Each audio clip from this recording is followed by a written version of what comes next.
the fuck are you? Welcome to The Good, the Bad, and the Sequel. This is the movie podcast where we're talking sequels, and we do it in two parts.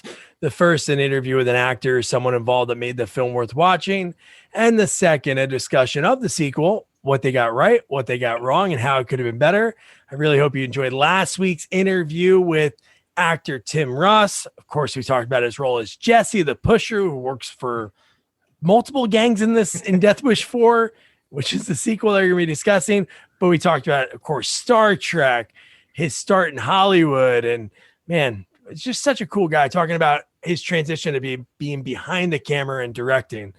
Great chat. If you didn't check that out, check it out later, because you have to be ready for this week's review of Death Wish 4. But before we talk about this classic Bronson movie, I got to introduce you to my partner in the sequel watching journey, Jamie Riccardi. Jamie, how you doing, man? Doug, I'm doing fantastic. Awesome movie to watch. I'm very new to the Death Wish franchise. I love 3. This one, to me, I don't really consider it a Death Wish. No, I just considered it like an awesome 80s action movie. I agree with that. It kind of went away from the Death Wish like formula. Well, the third one went away from it like crazy when you really think about it, but this one, it's just insane. The third one did go away from it, but it still had elements of Death Wish. Where this one is like the Fast and the Furious Part 5. Where it totally goes off the rails. That's the best way I could put it. But it's awesome. I would say it's like, before we introduce this week's guest, I would say it's like 2 and 3 had sex, had a baby, because in this one he has those elements of 2 where he goes to like sword in disguise, pretends to be other people, and then the parts of 3 that are just batshit. Well, if that's batshit, this is like, yeah, we'll get into it. I do have a lot of questions. Good. But yeah, we need an expert for this one without our action movie sequel expert. He has his first sequel he did with us was Death Wish 3.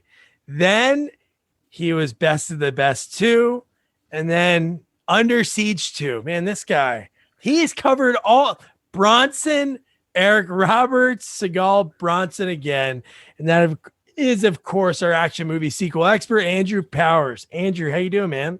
Doing great, Doug and Jamie. Glad to be here. Glad to be back with another Bronson flick, especially with the Death Wish series. I mean, it's probably the best series out there besides Friday the 30th. Is this your first time seeing this one, or you've seen it before? No, I have never seen this one. I actually didn't know there was a 4 until I Googled 3. And now I'm really surprised that there's a 5. I heard there's a 5 also. Now, Bronson was, I think, 67 in this one. Yep. Okay. Yeah, this was 1987. So how old is he in 5? 5? It took it like 6 years. So yeah, he's old. Because listen, I love Bronson, but he looked old in this one. And the one thing I did notice is that he doesn't do a lot of running like he's done in other ones. He tends to shoot a lot of people in the legs, so he has enough time to get there. Smart. When you're that old. And you don't think from this one to 3 is only 2 years. He looks so much younger. 2 years goes a long way. Yeah, without a doubt. Yeah. So, and then I have some behind the scenes things and future things it might have been. I got some good research, but let's just dive right in. These movies are great. Obviously, Canon Films did it. This movie was supposed to have a monster budget. Charlie did not. I can call him Charlie. Charlie did not like the third one. I guess he didn't like the storyline of that one. So he was like so pissed about it. So what he did was he wanted a lot of money, and they cut this budget so bad. There was a movie called Pirates that came out in 86. It bombed Canon after they just made a ton of money off of Chuck Norris's Invasion USA. This budget, $5 million. Chuck got, I think, almost $4 million. So I don't know how they did it. Wait. Makes sense. Wait. So the budget's $5 million for this movie.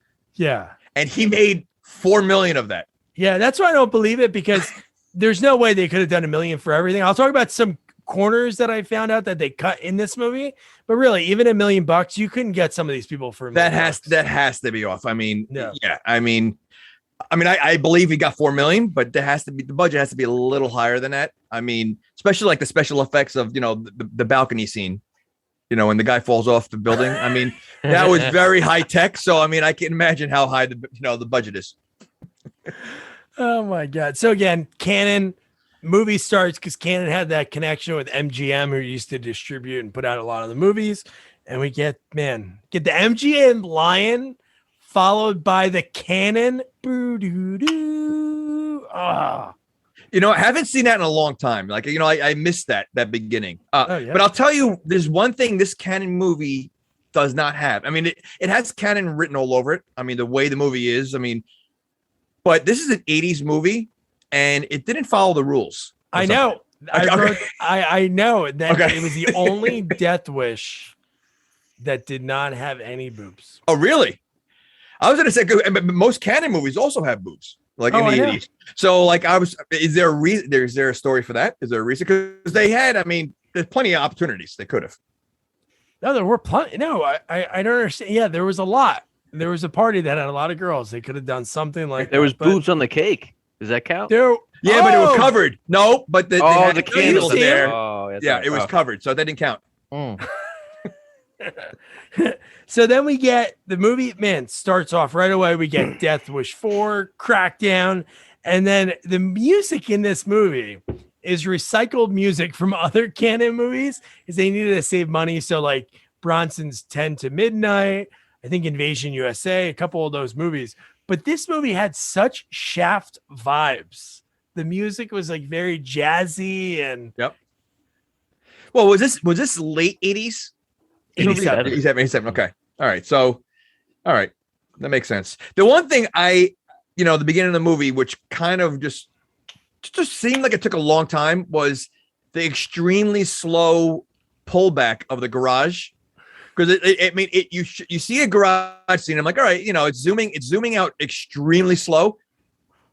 At first, I didn't think it was moving, but it was moving the entire time.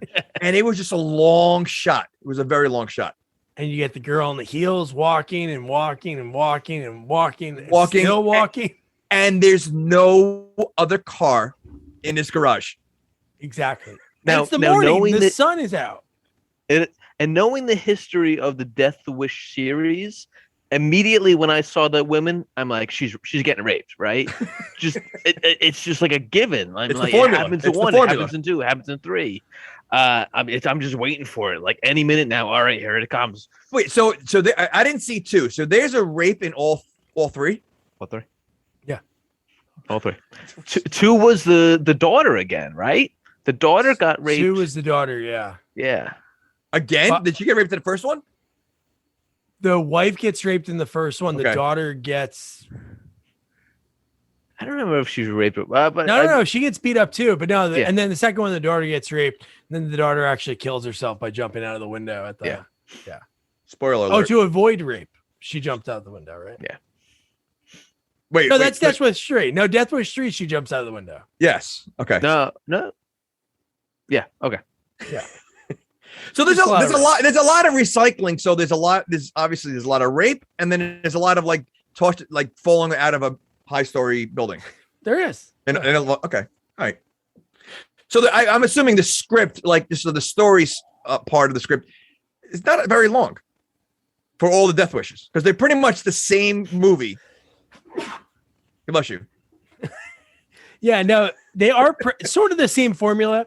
So I have a story about the formula of these movies and how they actually came to this story in Death Wish 4 versus the other ones.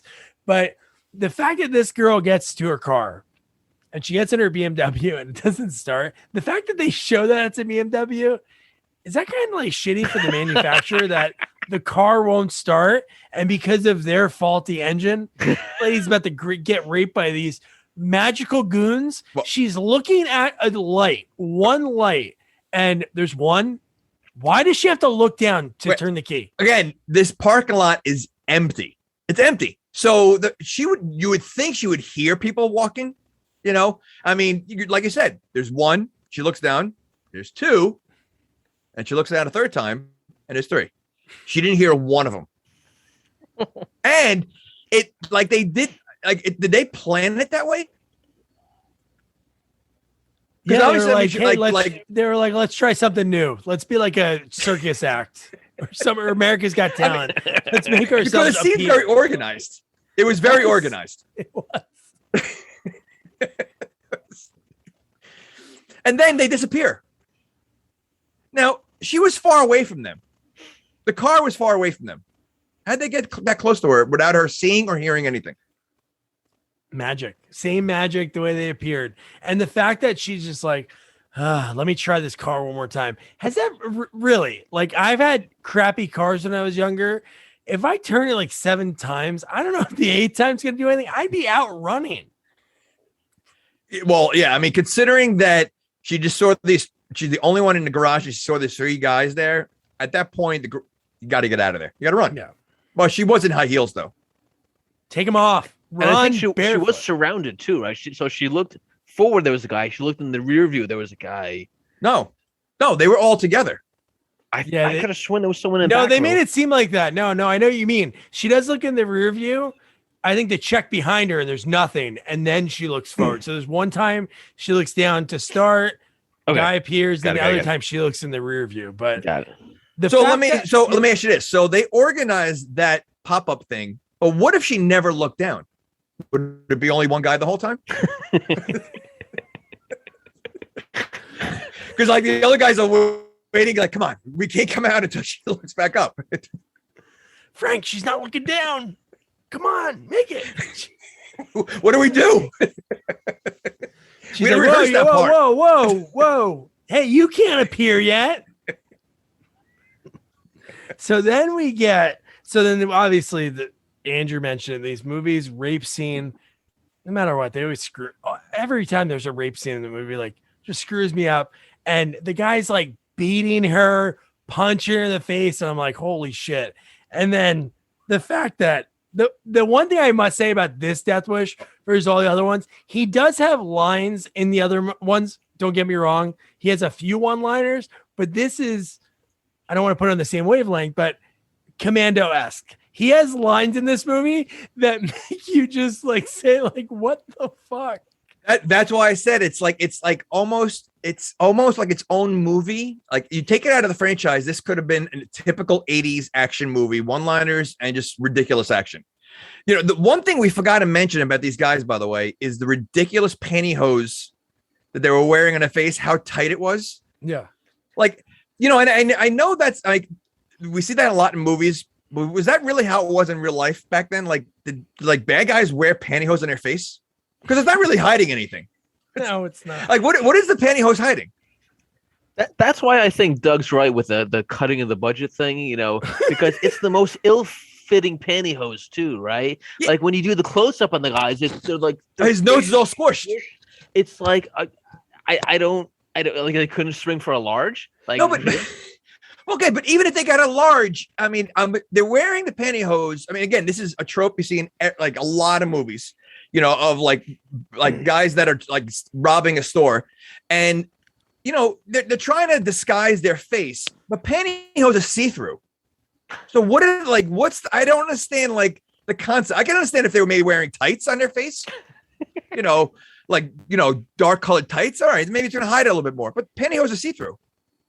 Yeah, it makes no sense. Maybe they were expecting ski mask, and then, you know, Cannon came to the director and like, it's not in the budget. So they're like, Francine, Susie, take off your pantyhose. Oh, you can have them back in 5 minutes. So the best and now it's all stretched out. And so then the guy looks up, and because he feels like they feel somebody walk in, and Kersey somehow shows up, doesn't make any sounds, and we'll know why in a second. We'll reveal that. But the fact that the guy goes, "Who the fuck are you?" Death. Boom, boom, and it's just like, whoa. The first line he says is death. One word. That's all he needed to say. William Sadler must have watched that and went, "Man, that MF is spitting. Look at that." I love that he kills them all. Like Jamie said, he maims one just so it could start. And I do love that. Like, obviously, it kind of gets ruined in a second. But the fact that the guy's about to escape and he closes the gate, you're like, wow, this is morbid. And he shoots the guy again. Then when he kicks the guy over, and it's himself. Yeah. What was the point of that? Like, it was there. Like, I don't understand that. So he sees himself as a bad guy. Well, he's a vigilante. He's taking. Yeah, but those guys aren't vigilantes. They're rapists. No, they are. But what he's doing, he's being the judge, jury, and the executioner. So maybe he does feel guilty about it. And see, let me listen. If that's what guilt looks like, because all he does is basically kill, maim, and murder tons of people. I don't think he's guilty. I don't think he feels guilty at all. That's what I was thinking about that too. When I saw that, I'm like, is he going to have like an internal conflict in this movie? Like, has he become the monster, like the thing that he's been fighting against? And I'm like, oh, this is going to be like a really interesting take on it. And they never revisited it. No, he does more murder in this movie than any of the other 3 movies. I don't know. Death Wish 3. We'd have to look at the body count. I have the body count for this movie. We'll get into it later. But well, he organized more murder. So you add his individual murder with how he organized the other murders. It's a lot. I have a lot of murder, but I think in Death Wish 3, I don't know, man. He was mowing people down like McClane in the last Die Hard movie. But here's the cool thing. So the guy who wrote the script, he wrote 3 different scripts for this movie. And again, he didn't like his lines in the third one, and he really wasn't happy with his lines in this movie.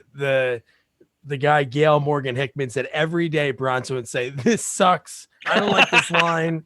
So what they were going to do was going to have Jerry Nichols, who was like his love interest in the second one, which was his wife, Jill Ireland.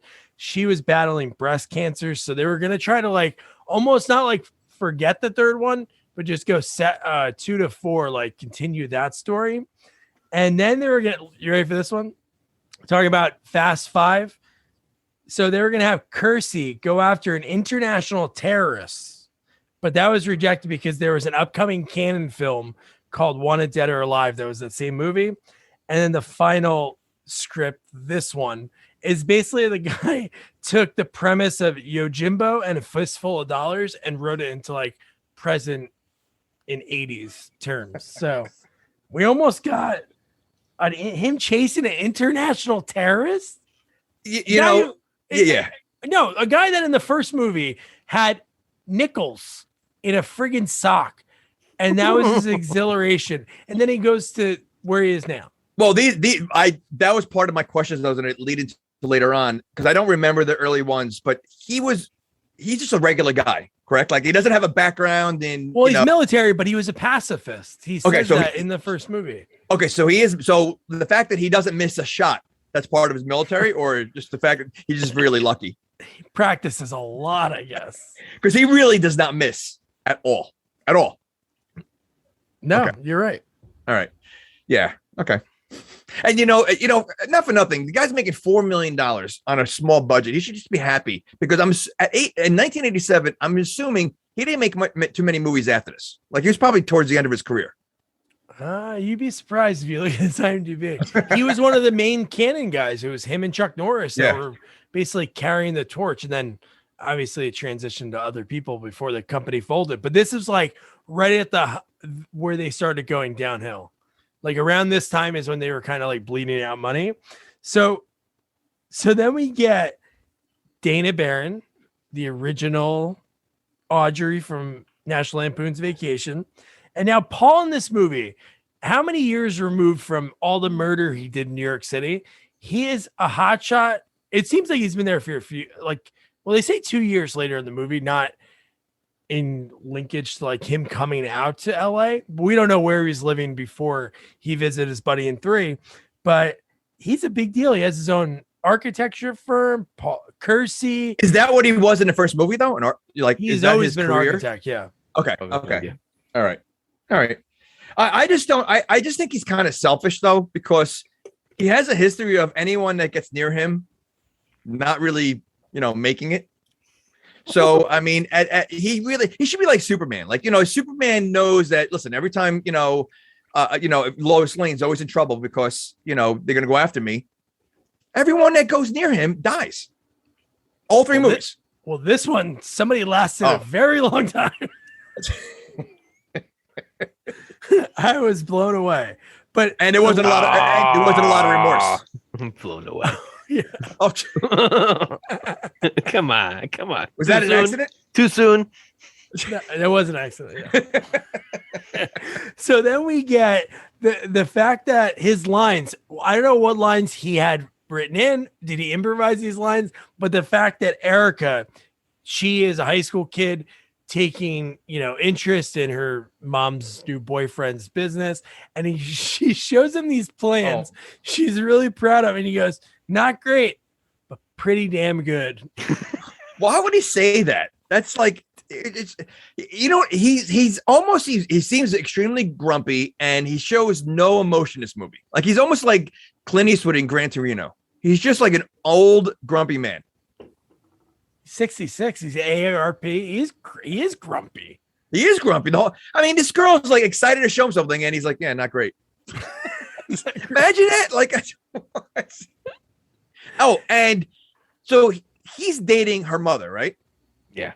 Okay. What's the age difference? Oh, dude, he must be hung like a mule because in every movie, Deborah Raffin, hot. Correct. Every movie, he pulls these girls that are, I don't know about Kay Lenz. I think Deborah was probably younger than Kay. I don't know. Maybe they're the same age, but he could be their dads. I would say this one has to be almost half his age. Wow. You don't think so? I don't know. It seems close. Right. Or close. Yeah. All right. We're just curious. and then at the arcade, we see last week's guest, Tim Russ. It's one of his earlier roles as Jesse the Pusher. And how creepy is that older guy? I think his name is Jojo. Jojo Ross. Jojo, right? Jojo the drug dealer. He's got to be like, what, 30? He pulls a 16-year-old aside, be like, yo, I got this special stuff for you. Go tell your boyfriend, Like, what? Was that the same arcade in Karate Kid? I don't know. Yeah, the fact that you have all these young kids, and obviously you see later on how many young kids die. It was kind of creepy how they're just, it's almost like they're attracting these young kids to the arcade just to sell them or drugs to it was weird. It's a good trap, right? You go to an arcade, that's where they're gonna be at, I guess. But wouldn't somebody that works there be like, hey, there's some really old guys walking around here? Maybe the old guy works there. Maybe he also works there. Ooh, he could be the owner. He set it up. He sets up shop, and he's running his business in the back. Well, we do learn later in the movie that these drug cartels are, they're deeply involved in pretty much. They've got the cops. They're pretty. So operating an arcade is probably small potatoes for them. It's probably very easy to get an arcade owner onto your side. Yeah. Here's $10. Okay, great. Let's make money this week. Not taking quarters out of a machine. So then we cut to Paul and Karen.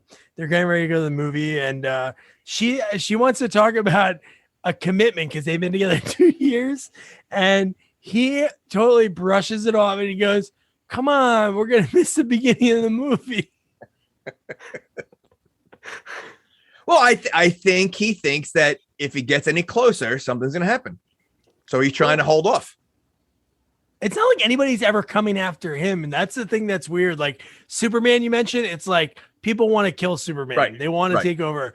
He's just a friggin' architect that just happens to be in the wrong place at the wrong time, Well, is he in the wrong place at the wrong time? Because, he gets hired as if he's like a professional, I know. Yeah. He puts himself in the wrong place. Yeah. He definitely does. So then they get the phone call. They call about Erica overdosing. Man, and this next scene's really rough. And I don't know if you guys noticed, but the doctor kind of looked like a dollar store Howie Mandel. The guy looked like Howie Mandel, peak 80s stand-up. And I love how it's like she overdosed, but she's, I don't know if he said stable, but in a second, it goes from 0 to 60. They're like, doctor, we have a code. He goes into the room. She's dead in seconds. First of all, he had no bedside manner at all. Like the way he like was telling the mom, he's like, it was just thrown in her face, and then they made her watch what was going on, which was tough. Yeah, like you're watching. Yeah, I know. Like you think they would close a curtain or something like that, like while they're trying to, bring her back. No, let her watch her die right in front of her. And I wouldn't go to that hospital. I would never go to. No, I'd write a really bad. I'd give it 1 star in Yelp. They made me watch my daughter die, and he had bad bedside manner. He said, "Oh, she's gonna be fine," and then he looked like an '80s comedian. I don't even think he worked there. Then he put a rubber glove on his head and passed out. So then we right away. You guys know our our Bronson expert. Something's gonna happen right away. But isn't it funny? Like people are watching this, will see the backgrounds. But if you're not, Andrew has behind him. It says "Drugs are bad." MK with Charles Bronson's face on Mr. Mackey, and that's like the thing about this movie. Right away, he talks about Erica's boyfriend, which I forgot his name, but did he do drugs? And he just like right away, he's like, "I'm gonna tail this guy." That's all he's thinking about this whole time. Where would he find him? He wasn't at the hospital. Oh no! Well, this is the next day. This is after the funeral. Okay. Even so, how would he know where this kid is to tell him? It's Charles Bronson. He goes to the high school and he says he uses the same fake name way too many times. And he's able to get really undercover anywhere. He's pretty good. No, he is. But again, like they barely know this kid because he even says to the mom, like, "Do you trust this kid?" or something. Like she like so they don't know him. So I doubt he would know where this kid is to tell him. And Chuck's there. He follows him back to the arcade. He's waiting behind him. The boyfriend goes up to JoJo, starts arguing with him. And he goes, "I'm going to go to the cops, man. I'm going to go right to the freaking cops." And then boom, sticks him right in the chest. He's dead. And then Chuck comes out of nowhere and just, dude, that whole thing's amazing. And the fact that, again, he's 66. And again, isn't that even weirder? You have obviously Tim Russ's character and JoJo, who are in their clearly, I don't know, mid-20s, late 20s at an arcade with like teenagers. But you have a man that's 66 just walking around. I don't think he's waiting in line for Dance Dance Revolution. Walking around with a gun. And he's walking around with a gun, right? He walks around with a gun throughout this whole movie and no one notices or says a thing. And some of the guns are pretty big. Oh, the end scene of the movie. Yeah, it's unbelievable. No one says anything. Walk right past them. They're like, "Oh, it's probably one of the arcade game guns." Probably fixing it. But when he shoots him, when the guy, I don't know where was that guy going? Whenever you see movies, when guys went to the roof. He was climbing a roof, wasn't he? He was already on the roof, and then he was on the edge. Was he ready to jump? Because then he got shot and took a swan dive right onto the bumper cars. Oh yeah, you know what? You're right. It happens in movies all the time. Why do guys go to the edge? If I'm going to get shot, I'm not going to stand by the edge because if I get shot, I'm going to fall off the edge.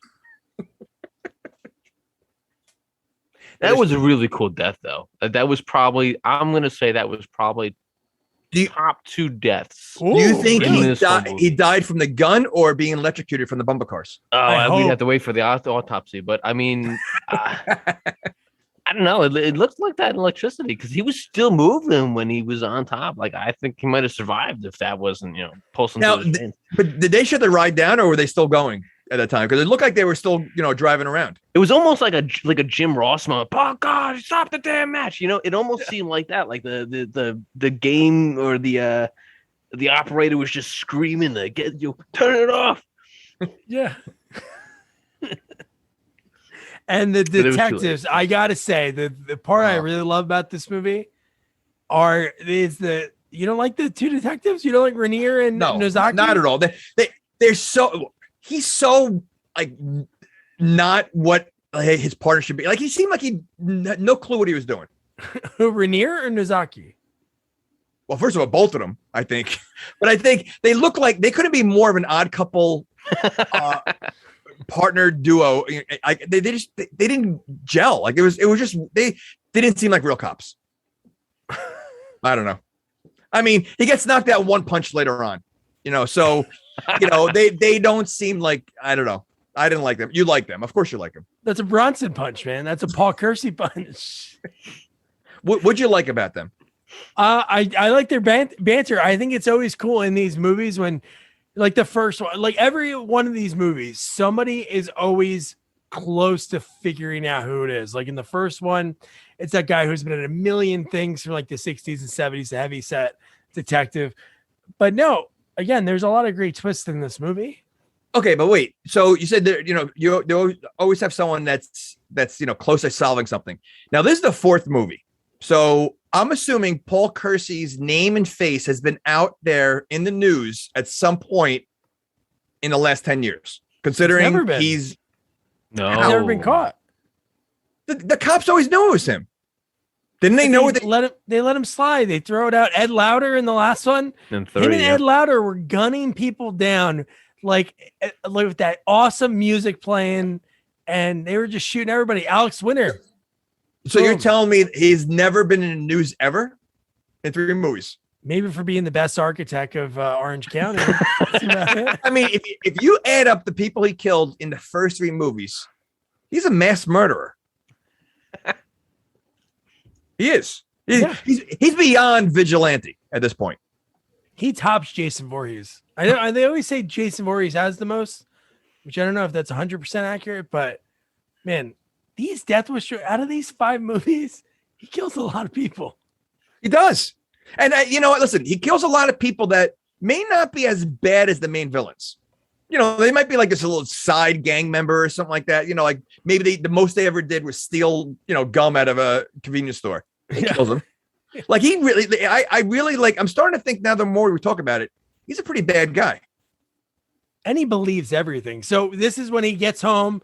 He's, I guess, maybe excited after, murdering this guy, and he gets an envelope at the door. He barely has a chance to open it, which we know how they figure it out, but how he knows that he opened it. He gets a phone call and he goes, I know who you are. There's a limo outside. Come. What would you do? I don't know if I would believe somebody like that. Well, he said he had some proof that who he is, what he did. In the envelope. Oh, no. Did the envelope have any proof? No. He said on the the phone, he gave him a hint on the phone or something. I know where you were last night or something like that. Oh, yeah. That's what it was. Yeah. So he gave him some little hint. He goes, now do you believe me? Or something like that. So he gave him enough clues to say, listen, I know what you did. Get in the car. And this is John P. Ryan. Pretty awesome actor. Another canon guy. Worked in a ton of stuff. He was in Avenging Force. He was the warden of the prison in Eric Roberts, John Voight, Runaway Train. So, dude, this guy's been in so much. He has. However, I feel like his accent was going in and out throughout this movie. Mr. Kersey. That's all he kept saying. Kersey. He looked like Kirk Douglas. Oh, he does have that vibe. Yeah. He does. And then at one point when he was really mad, he reminded me of Will Forte. Oh, dude. At the end of the movie. All right. Wait, that is, we'll get to that. But dude, that is something. But the fact that he's going to be getting him because both they have a connection, Paul's, surrogate, girlfriend's daughter ODs, Nathan White's son OD'd or his daughter OD'd too. His daughter. Yeah. So they had But see, this is where I have a big problem. So this guy is hiring him to go after these drug cartels. And he's obviously, he's got money because he lives in a mansion, but that's the best he can come up with was a vigilante. Like he couldn't of all people, why Paul Kersey? I don't know. Liam Neeson was booked. I don't know. I guess because he has that connection and maybe he feels like emotionally he'll do it without asking any questions because all he really says is, give me a few days. And so maybe I missed it. How does he know that Kersey was the vigilante? Maybe with his connections and all of his money. Maybe he knows. So they never explained that. No. That's one hole in this plot. Okay. Oh, okay. One hole. Okay. Well, I mean, you know what? We don't know who Jesse was actually working for, right? Like that's never really like we assume he's with JoJo, but we never know who his Well, no, they were is working he working for the for Romeros? Is he working for they were working Ed? for what's the other guy's name? Not the Romeros. He was working for Ed. The Italian guy. Zacharias. But was he? But Yeah, but I don't think it mattered which one, because the plan was to have them go against each other anyway. Yeah. No, I know that, but no, I thought but that Jesse too. could have been the informant, right? Like Jesse could, like when he saw Kersey, because he had to see Kersey, like he could have told what's his name? Oh yeah, that's White. true. Right? So you're trying to find a connection that way. Yeah, I don't know. I'm gonna be going down a rabbit hole. Oh wait, no, that's the guy that when they interviewed him, the guy, the blonde hair guy, he's the one that saw everything. So maybe one of their drug dealers, or he obviously looked like he used drugs. Yeah. He saw yeah. Wow. Yeah, we didn't get there yet. All right. So then this is where the first time I'm like, man, this is an anti-drug PSA, because Karen's like crying and Paul says, it's not your fault. It's the drug dealers. So like, there's so much that goes back to that, like that whole time. And then, So Doug, Yeah. so this is 1987, right? So Yes. I was really like interested, like what's the focus on the cocaine and the drugs here? So 1986, this was when Reagan really started his war on drugs. So like 1986, they passed the Anti-Drug Abuse Act. They put 1.7 billion towards the war on drugs. They started all like the mandatory minimum sentences. So I mean, part of that probably funded this film, right? Like, So clearly, you're not only our action expert, you're our drug expert.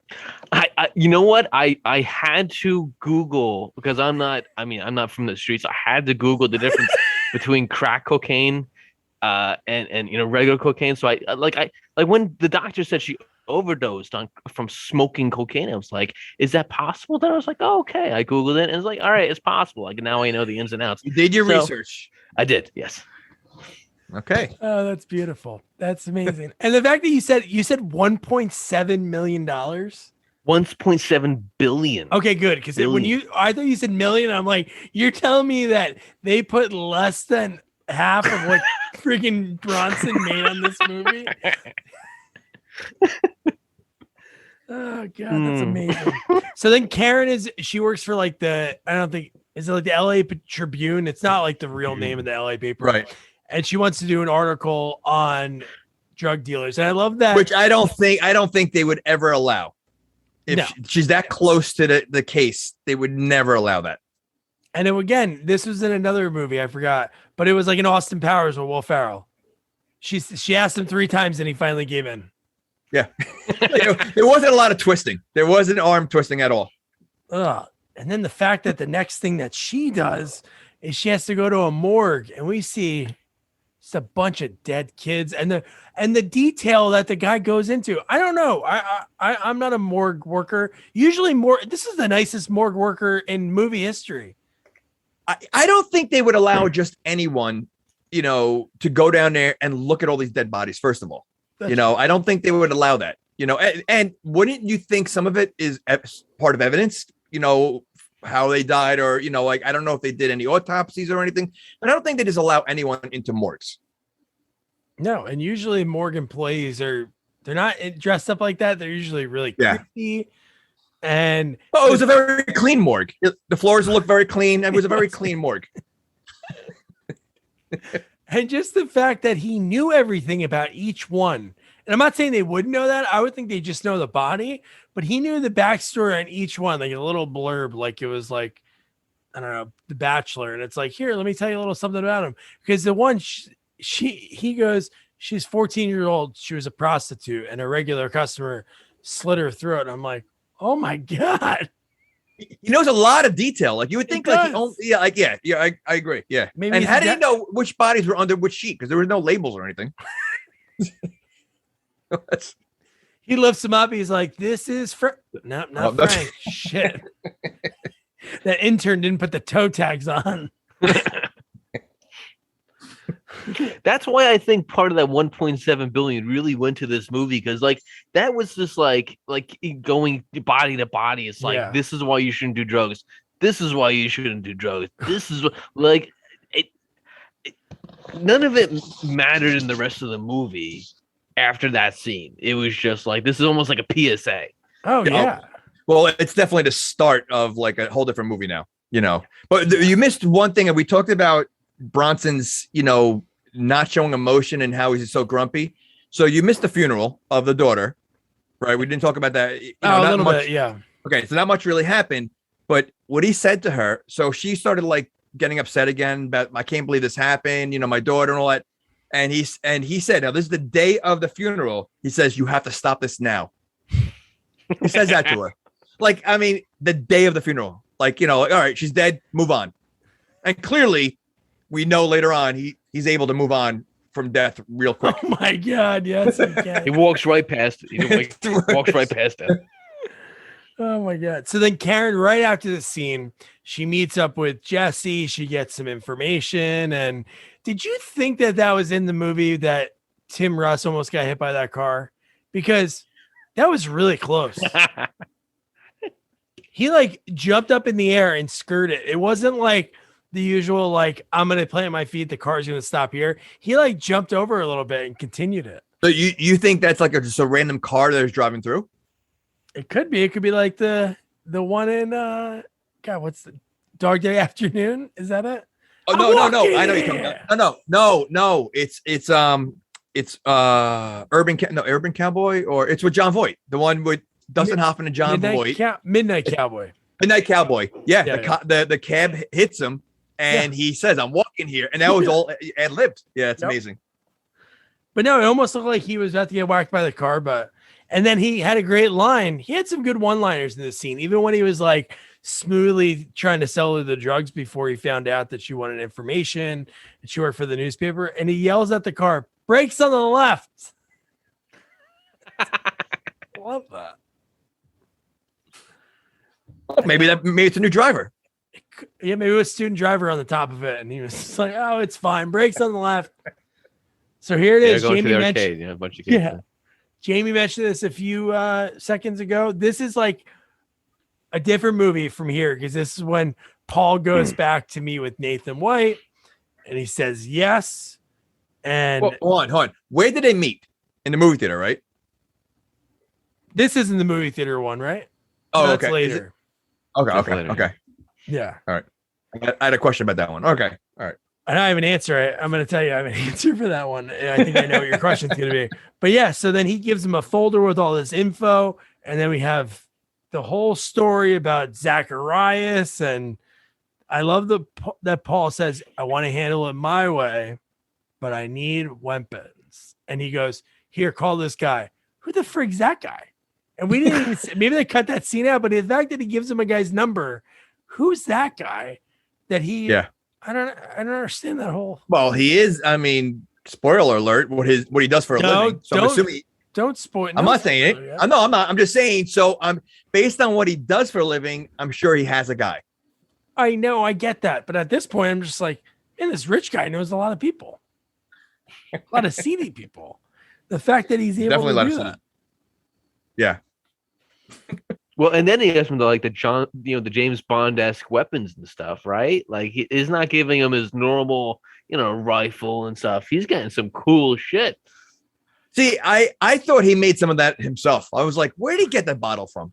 Like, I mean, like, it's so ridiculous. Like, but I guess the guy has all that kind of stuff. Yeah. No. Some of it is high tech. Yeah. And what's really funny too, I just thought about this, was the fact that this is where Nozaki, and this is where I was talking about the 2 years before the time frame. So this was where Nozaki mentions the same bullet that they pulled out of JoJo was the same one from a vigilante kill from like a few years back. Yeah, but is that possible? Because he just got new guns from the guy. Ooh, no, the first kill. No, the first kill was Paul's gun. Yeah, right. That's what I'm saying. Oh, you're talking about? Okay, I got you. Yeah. Oh, okay. See, this is why you're the action expert. He is our action expert. I can't believe I forgot to change my background. I had the Tim Russ. But that means he's held on to that gun for 3 movies, right? Because he hasn't killed in LA since the first one, right? Well, no. Where was he? Oh, I guess storyline wise, because if this is 87, 85 is when he's only visiting his buddy in New York. So it's 2 years. So I don't know. He's been dating Karen for 2 years. True. You just changed the background, and I'm looking at that picture. I can't get over it. Yeah. I you know what? I didn't notice it that much in the movie, but holy cow. Yeah. But just the fact that, yeah, so it's the same bullet from 2 years ago. So trying to figure it out. Oh, and that's where the punk was, right? He said, I saw the plate. It was a correct. Tornado. So and he only had the last 3 digits or something like that of the plate. That was him. Okay. I was trying to figure out where he was from, but you're right. So then I love that the cops right away, there's only 9 blue Tornados in LA. And the first one they choose is Paul Kersey. And I love that the balls that Paul Kersey has are massive because he doesn't make eye contact with the cops until the end of the scene. Wait, this is where were they meeting? Where the they cops see him? went into his office. His job. Oh, it's right. Okay, you're right. And he starts doing work like right in front of them. Right? Doesn't he? It's like the most suspicious. 100%. Like it's like plain to see that he's avoiding them the whole time. But he's very calm. Mm. You know, he looks so suspicious by not even like looking at them, but he's very calm in what he's doing. He's always calm and cool. And then even the fact that this dick cop, when Rainier goes, he asks about where it was the night of that murder. He's like, I was home. I was by myself. And he's like, oh, what the hell did he say? How did he even get to the wife and kid? Oh, he asked about if he had a wife and kid, right? Yeah. Married, yeah. They died. And he goes, in a car accident? Why would he assume it's a car accident? Not even being remorseful about it either. Just like, like he wants details. And that was it. And then once he said no, he what left? Maybe he was thinking about Deborah Raffin from the last one because she died in a car accident. She got pushed down a hill. She got knocked out, pushed down a hill, and the car exploded like it had jet fuel in it. I don't remember. Was he a little remorseful in that one? For 5 seconds, right? 5. Yeah, it wasn't very long. Oh, and then he got pretty angry, and then that was where it turned. That's where he got all the weapons and everything. Okay, all right. You know what he cared about. I just think later on he's like, I just can't deal with this anymore. You know, he's just so used to it. He's just like numb to it at this point. Yeah. So then we get Zacharias. Zacharias's party at his house. Wait, is Zacharias Italian? I mean, they're playing him like he's the Italian kind of cartel or something. I thought that was Greek. Right? I mean, you thought he was Greek? I mean, it sounds Greek, but he looks kind of Italian. He acted kind of Italian. Maybe he's. I was going to say Zacharias. Zacharias really isn't an Italian name, I guess. All right. So it was Perry Lopez was the actor, and he's Puerto Rican. But yeah, I totally got the Italian vibe from it. That's what they really built it up to be like mafioso. 100%. Yeah. And his gang was just full of oh my God. We'll get to it. One of the guys. Well, there's only about 6 members of each gang. I know. Well, until later, then we see the other underlings that later. There's a lot more than that. There wasn't that many. There's only 3 cars full. 3 limos full. They were all limos. Yeah, but when they were standing out there, there's only maybe 10, maybe. Yeah, but I'm saying, but during these scenes, we only actually see a few, like 3 or 4. Yeah, right. And the cake we talked about it before. The cake that was a naked woman, and he wowed the crowd. You can tell when the guy who's like a boss at a company or like the boss of a gang in this case is his employees are so scared of him. The fact that they were so excited that he put a freaking candle flame out in his mouth. Like he cured cancer. They're like, yeah. It wouldn't matter what he did. They're gonna cheer no matter what. And guess who's at this party? Paul. Okay. So clearly this is a big cartel, or so, they have tons of money. They would have bodyguards everywhere. They would probably, if they're having a party, I would assume they would meet every single person that's working there, that's gonna be working the party, and somehow he slips right through and gets a job at the party. They had to delete the scene where when he went to the employment agency during the interview process. It took 3 weeks. He had to go for 3 different interviews, pass a drug test, the physical. But just the fact that this guy that nobody knows, because usually those people, it's usually like a group that works these parties. Of course. The fact that he's just like, I'm gonna go get ice. So basically, any, like, in that case, and being a cartel, you're always scared that someone's going to be there trying to get you. Yeah. Anyone could get there, walk in with a gun, and no one would know because they don't check anybody. Exactly. Okay. Well, do you think they checked him because later he didn't have anything on him? Maybe he just you don't know where he was hiding it. That's true. So then we get the Romero gang shows up to show like some sort of peace. Did you notice someone in the gang? I did not. Is that John Favreau? What is that? John Favreau. That's what the big mountain guy looked like. John. He kind of did look like him a little bit. No, but a guy who's been a frequent for us. He was in just one movie, but Tom Everett. He plays the creepy. Oh yes. I didn't realize. Yeah, yes, I recognized him. He's in tons of movies. He's in a ton of movies, but I'm saying that we covered. It's funny that he's kind of typecast around this time of his career. We'll talk about how type later. But so Paul gets in there, and as soon as he gets into the room, he does the wiretap, and the gang show up into the room. So his first thing was, let me go in the bathroom.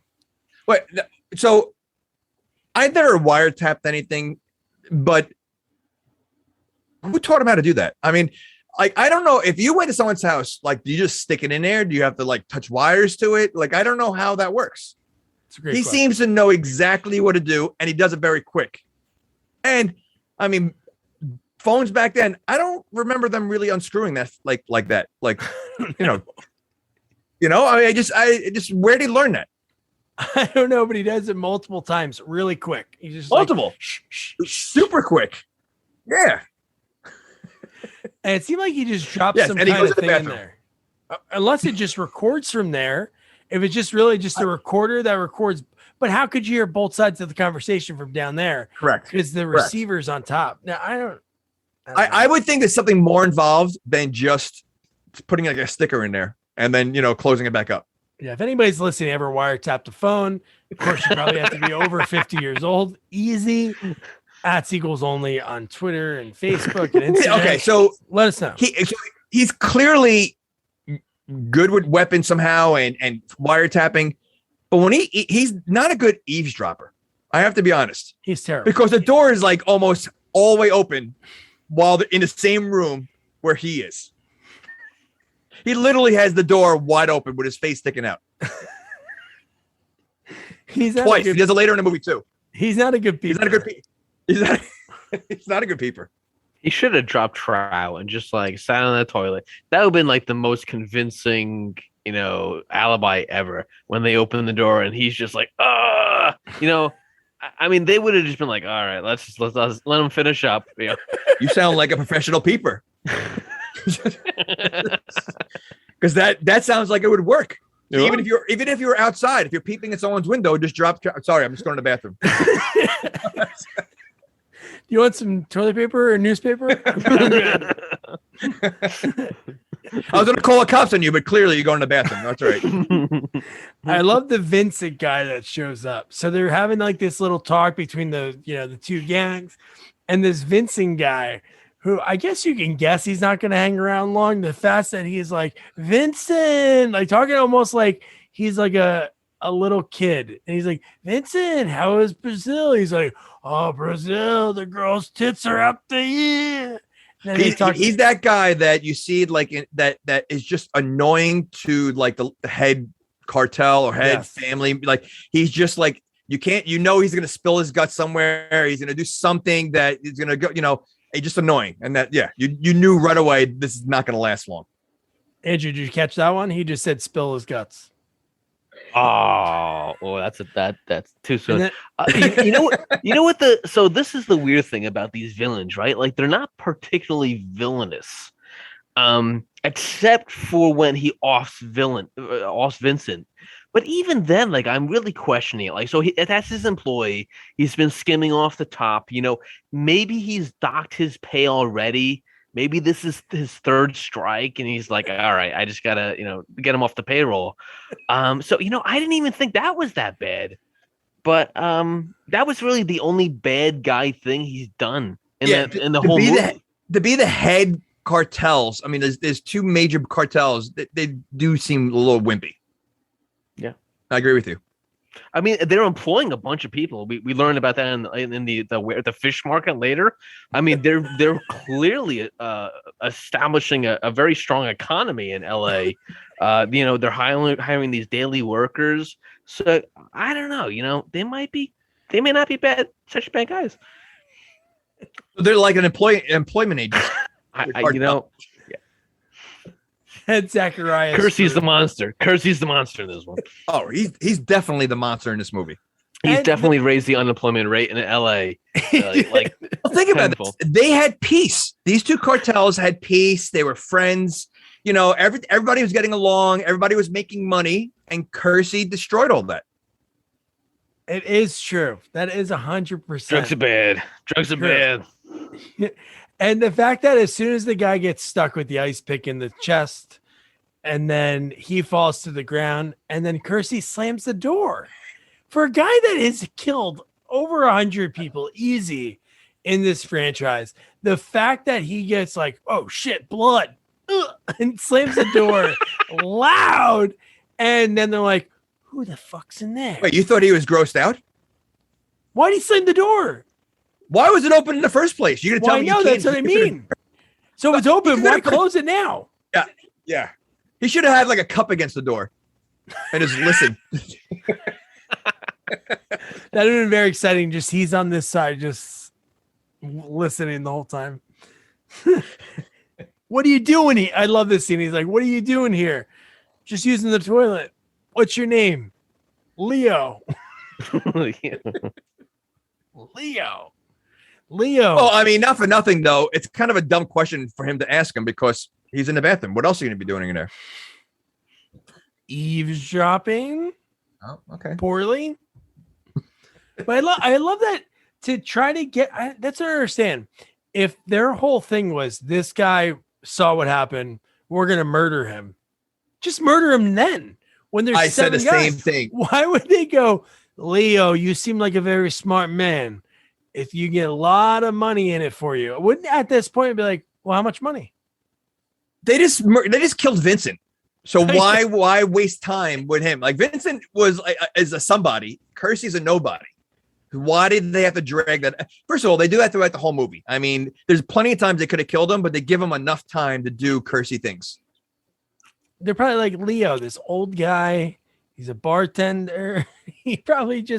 He's old. Well, that's what he should have done, right? Open the door and they're like, what are you doing here? He's like, honey, where are you? And he just pretended he had dementia. Or just stand over the toilet and say, listen, it takes a little while for me to get started. But so then they go, hey, help him carry this body to the car. There's money in it for you. Dude, this scene, this guy was, why'd they send that guy out? He seemed like the out of shape henchman. Not only did he seem out of shape, but he also gave away what he was going to do by looking at the head of the family and give him like the nod. So if he didn't do that, Kersey wouldn't have known what was going on. And he wouldn't have easily he didn't kill him. Yeah, he did. He slammed his head in. Car door. He had the crowbar. Yeah. He had the crowbar and the hood of the car. The trunk the crowbar that weighed probably like an ounce. It was probably made out of plastic. The way he easily reached it. Why would that guy let him reach into the trunk? They're dropping a body in. How long did that guy take to get his gun ready to kill him? I mean, literally. Again, why? This is in their eyes. He's a bartender or a waiter. Really? Like, you need to do this whole elaborate thing to kill him? Well, this is bad guy 101. Just kill the frigging guy when you have the chance. Let him carry the body, or maybe why does he have to carry the body? Just tell him to, hey, can you do me a favor, buddy? Okay, at least give her to this ice pick. Walk to the garbage can. While he's walking to the garbage can, shoot him in the back of the head. And what makes it worse is the fact that he just killed Vincent right in front of everybody. So why would that make a big deal? Why couldn't he just kill Kersey right there? Like exactly. That makes everything. Yeah. How about the way he runs away? He runs away. That was running. Well, I know, but he was like really low. So now it is. You guys ready? This is it. Oh. Best scene in the movie. I can't stop looking at that picture.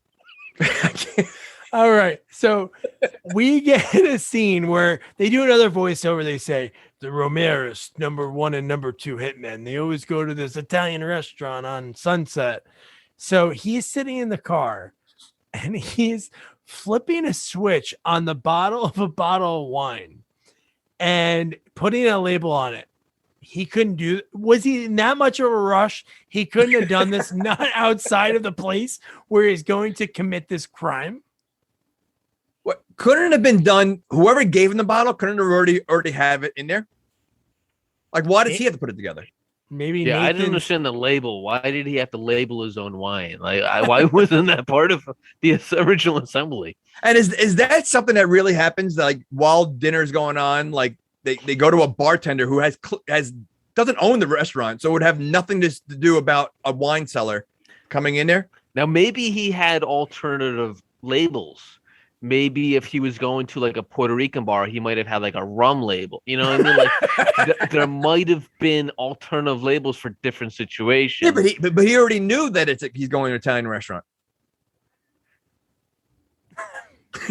We're always prepared. The guy who maybe he just picked it up 5 minutes before. Nathan White's guy was getting an argument with his wife, so he had to drop off the thing. And he's like, "Did you put the label on?" He's like, "That's what you do. You didn't pay me to put the label on."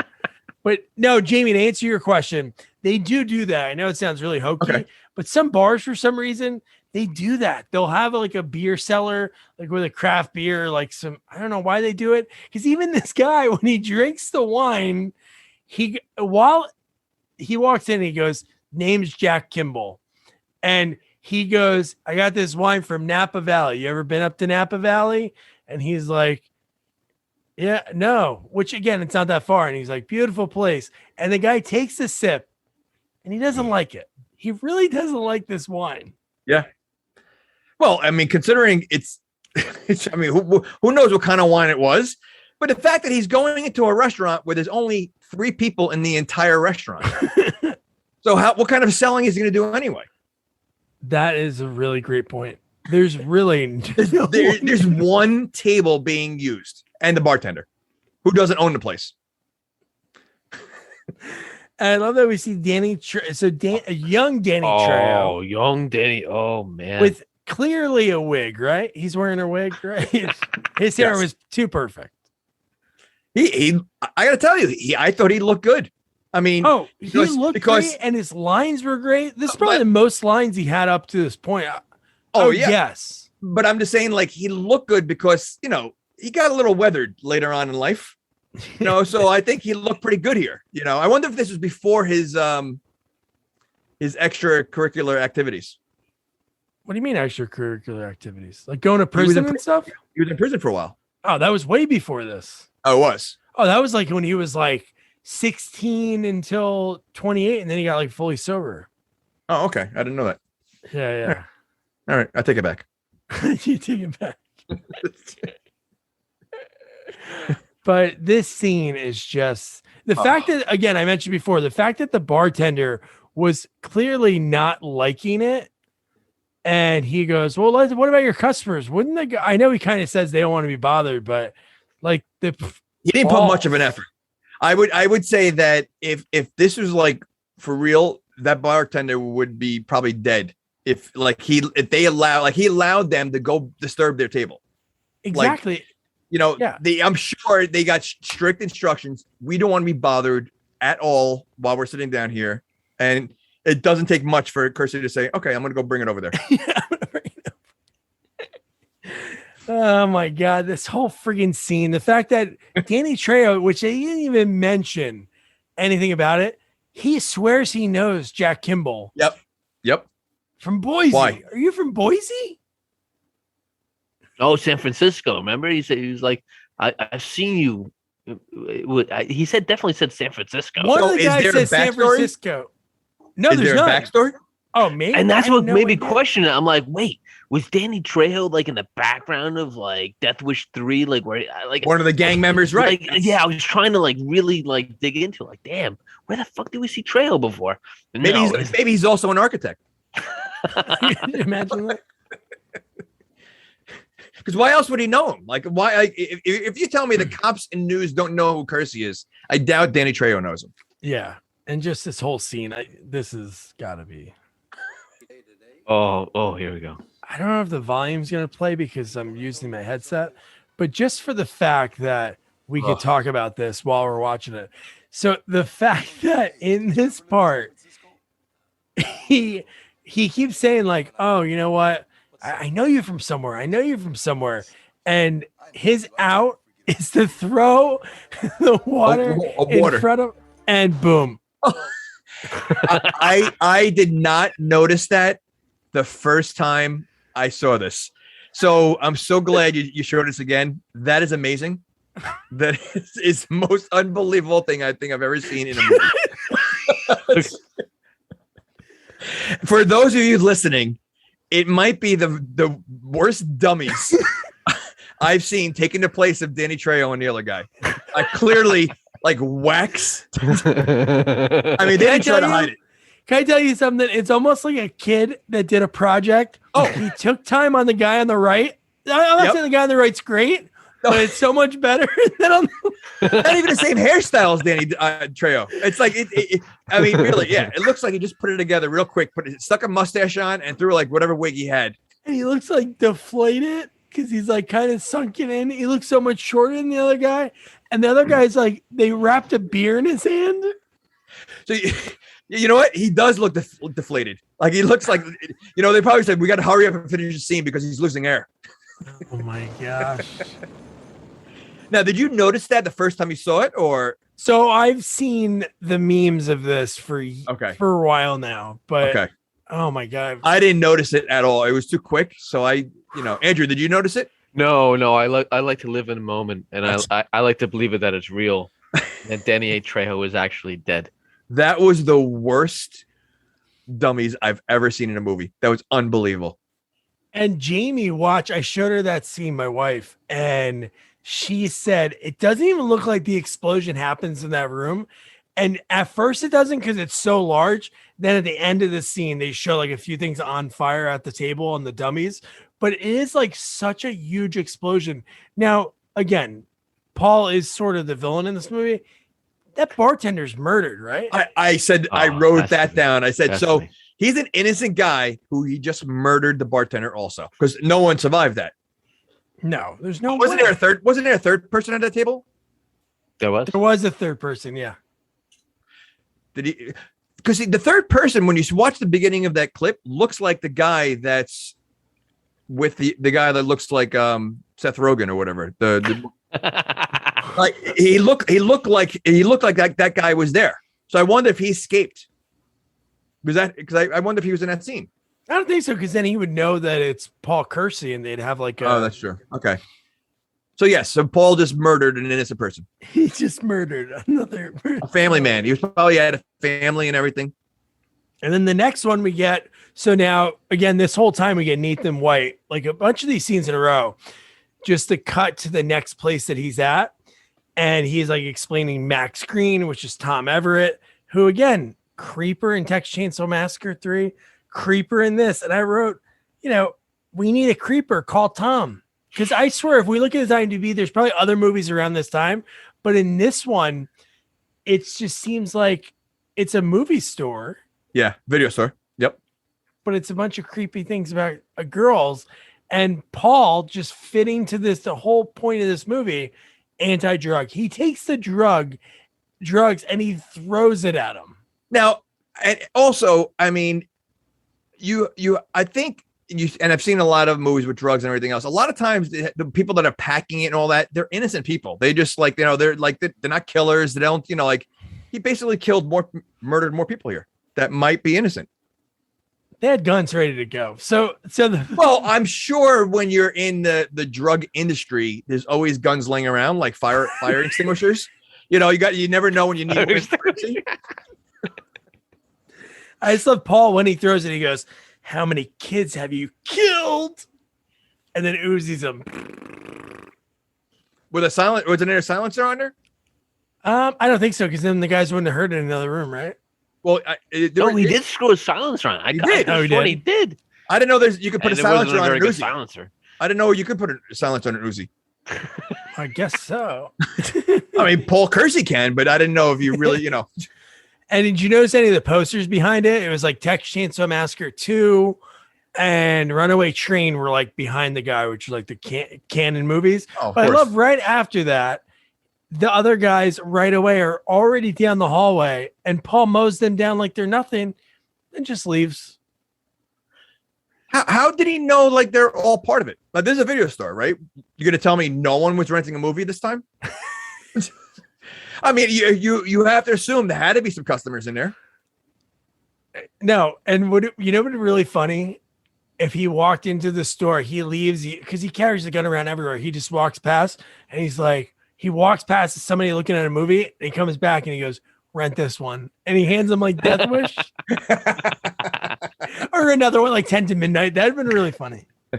No, and how about the guy that worked, or the woman that works behind the desk at the movie store?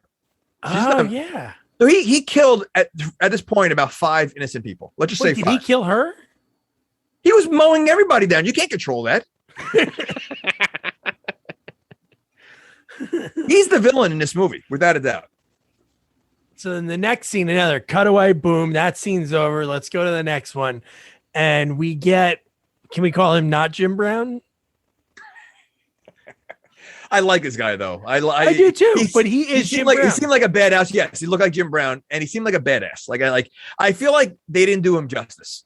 He should have been the big bad. I agree. He really seemed like he was the big bad. And I think he didn't get justice. I think they could have done, maybe a little Kersey, like a better fight, a better ending. The guy's a big guy. They said he was the top gun. Didn't they say like he was the top gun in the gang? I think he was the enforcer of the gang. And how about, again, Nathan does his little like 3 or 4 sentences about him. Did you notice the last one that he's an opera singer? Yeah, he's a baritone or something. Is that why they're going? Oh, so they're going to an opera, I think. Yeah. Now, see, okay, so I thought that woman that he was with was like a hooker or something, but clearly that's his girlfriend, I think. What a miserable relationship. Because he treats her like, they treat each other like trash. Yeah. I mean, there wasn't one nice thing they said to each other the entire time. It was insult after insult. Yeah. I do think Kersey has the best line here. Oh, the best line. The best line here. So her biggest gripe so Kersey watches them leave. He sneaks into the apartment, and when they left, they shut all the lights off. Kersey turns them on. He goes in. So the girl, as soon as they get into first of all, he says, "You eat like a whore." And I'm like, "Oh, he said horse." I thought he eat like a horse. I thought he said whore because how does a whore eat? Exactly. I was like, aren't prostitutes usually skinny? No, you eat like a horse. Okay, good. So good. That clears that up. But her biggest gripe of the opera, which she already knows she's going to this, she gets in the back of this really nice limo, probably gonna have a nice night out. She's like, why can't they just sing in English? That's her whole gripe of the whole thing. And then she goes, "You got the tickets, right?" Oh, forgot the tickets. Well, he also told her after he said, "You eat it like a horse," he told her to lose weight. And at this time, And then, on. Wait, you also forgot this line because I think she goes, how do I look? And he goes, you look like shit. oh my God, yes. He's not a good guy. But that's their relationship. Like, there wasn't one nice thing said. In fact, she said, I wish he was dead. Wish he would drop dead. Drop dead. Another one right on cue. What do you think their wedding vows were? You piece of shit, I love you. Well, what do you think their wedding song was? It was probably what's that Guns N' Roses song? 6 Feet Under. Love her, but I had to kill her. Yeah. So then the cops are there. Rainier and Nozaki are there, and they're like, "Hey, why is he going back into the house?" Like, people forget shit. They forget keys. They forget things. In this case, tickets. So, were they assuming that Kersey's going to be there? Or the vigilantes or whatever, like why they go there? I think they sort of cleared him at that point. So they wanted to stake him out because I think they were trying to identify targets, and they were like, "All right, this guy's the top gun. So he's probably let's next. Stake him out. Okay. See what's gonna happen." Yeah. So basically, Kersey, again, who's a regular Joe, is taking out the top people of these cartels. Well, he's a mercenary now. He's a gun for hire. He's without a doubt. Clearly, yeah. But I mean, he can't be as good. I mean, if these are your top guys and they're being taken out in 2 seconds, what kind of? I think you're right. You know what? We'll go back to what you said before. These cartels are like, they're not that villainous. No, and I think you're right that he's definitely a mass murderer because he's checking all the boxes. He, lost his family. He spends all his time alone. Yep. Like he checks every single box. He doesn't show any remorse for no remorse, no emotion. Anyone that does. Anyone. No. Yeah, he doesn't give two shits about anything. Even in the scene, he's a smart guy. Again, he's wiretapping, screwing everything on. And Frank comes home, he opens the door, and he knows somebody's there because the lights are on. And dude, the friggin' line. All right, before you get to the line, so we already talked about he's not a good peeper. Clearly, he has a whole apartment he can hide in because he heard it, and he still couldn't hide. Like, there were plenty of spots he can hide. And he was like, I think he saw him in the image of the refrigerator or something like that. Like it's almost like he hides, but you can see his shoes sticking out.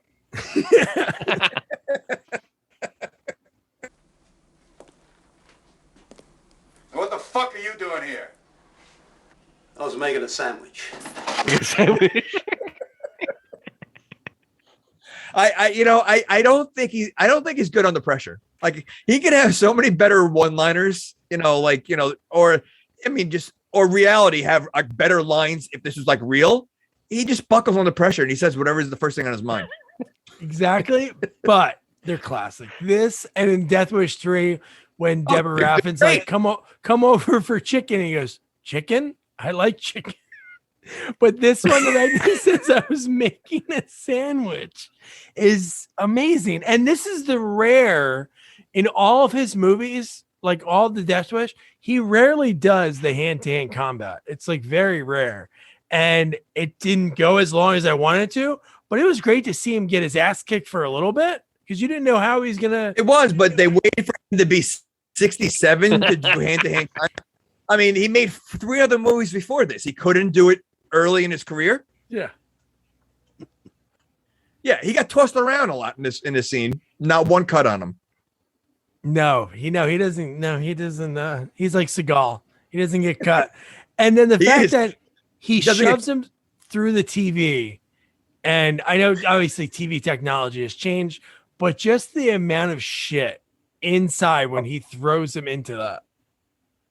Okay, not only that, now TVs back then were made so solid, like they're heavy, they're thick. There's no way his head is going through that tube. There's no way, And sure enough, he clearly went through there like he was going through like a kitchen window. And then Kersey tosses him off the balcony. He swan dives. Well, a dummy swan dives. Oh, I would say more like glides down. The dummy could kind of. It wasn't much of a. You know what? I wonder if it was the Danny Trejo dummy. It might have been. Paper mache. And then Andrew mentioned you guys talked about the line that she goes, I wish she would drop dead. Then he lands on the hood of the car. And so this is where Nozaki, alone by himself, he sees Paul Kersey sneak out. That's kind of weird. Wouldn't he alert Rainier like right away that he's going to follow him? Double checks. It's a blue Tornado. At this point, He also I'm like, he never held a gun before. Who, Nozaki? Yes. Why? He looked awkward with it. I don't think he played a good cop. Like, and again, you know what? You don't know how long he's on the force for because we know where he's really working. So maybe he's just like thrown in there undercover. He's really, What do you think? He showed up like Paul did for bartender. He just showed up. If Paul could show up to a cartel's party unnoticed, I'm sure. What's his name? Tasaki? Nozaki. I'm sure he could show up in this because the police here weren't that smart. I mean, they were not. Not for nothing. For none of these movies, they're smart.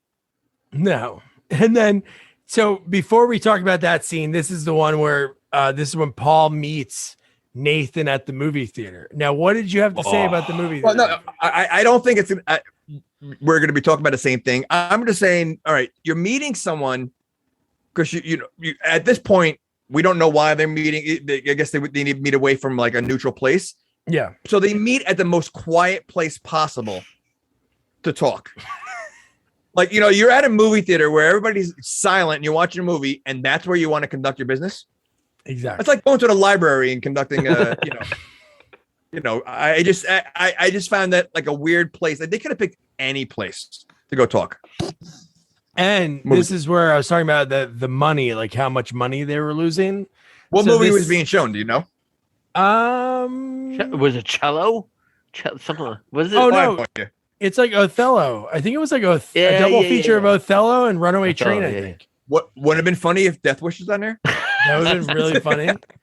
But here's what's even funnier. They were trying to save money so much. This was Canon's personal viewing theater. So this wasn't even a real movie theater. It was just a small theater. Oh, that's why there was like they had only at 8 the seats. So okay. There's only 8 seats and like like 2 other people in the theater.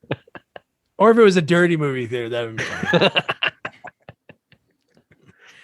I thought it was Stan Lee when I didn't realize that was still Nathan when he walked in because that guy looked like he aged 100 years when he sat down. And this is where I started seeing Kirk Douglas. Yeah. So then we find out Paul has to sneak into a fish plant to find out where the cocaine's being shipped. And this scene, again, he shows up, he clocks in. Did he have an interview? Did he just show up? I don't know. But his first day, right after he clocks in, he goes, I'm going to go wherever I want. And this Mr. Clean looking guy right away goes, hey, what are you doing? And he goes, what's your name? Name's Kimball. And then right away knees him in the balls. And he's fine. Like, is that guy dead? And everybody he was watching everybody from above and they were all looking at him. Like he wasn't even trying to hide or anything, because he said this is very difficult. Didn't Kirk Douglas say that it's going to be very difficult for him to get into the next step or upper, or he said upper level? Did he say upper level? Yeah. He said to get to level 2 is the hardest part. So when I was watching this, I'm thinking like, but he's on level 2 because he's looking down to the floor. Yes. So I thought he was already up there. I'm like, wasn't that difficult? And then he barely an inconvenience. Yeah, and then he actually goes back to level 1 because that's the ground floor that he goes. Yes, that's what I'm saying. So he was already. So how difficult was level 2? I don't know. That was so stupid.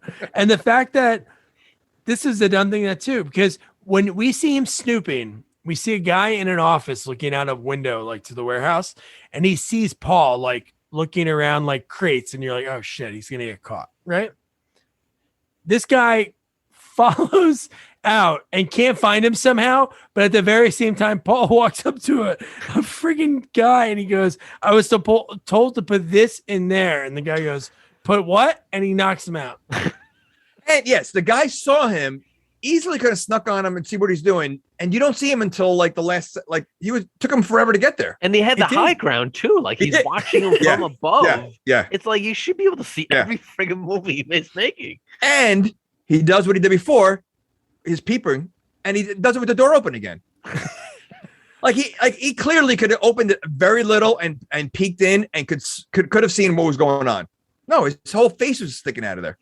And no, not even that. The fact that from the people that are taking the cocaine out of the tuna, they could see him. But the fact that his ass is sticking out, that the people behind him, he's just standing there. And no one says anything. And then he starts shooting all these guys. And I know you always mention this, but didn't it seem like a Bugs Bunny cartoon when he pulled out that ticking time bomb? That little like dynamite wrapped in the plastic with almost like a clock on it. As he throws that, blows up a ton of people. This scene alone, I have the body count for the whole movie, which I'll talk about when we get closer to the big scene with a lot of death. But he kills a ton of people here.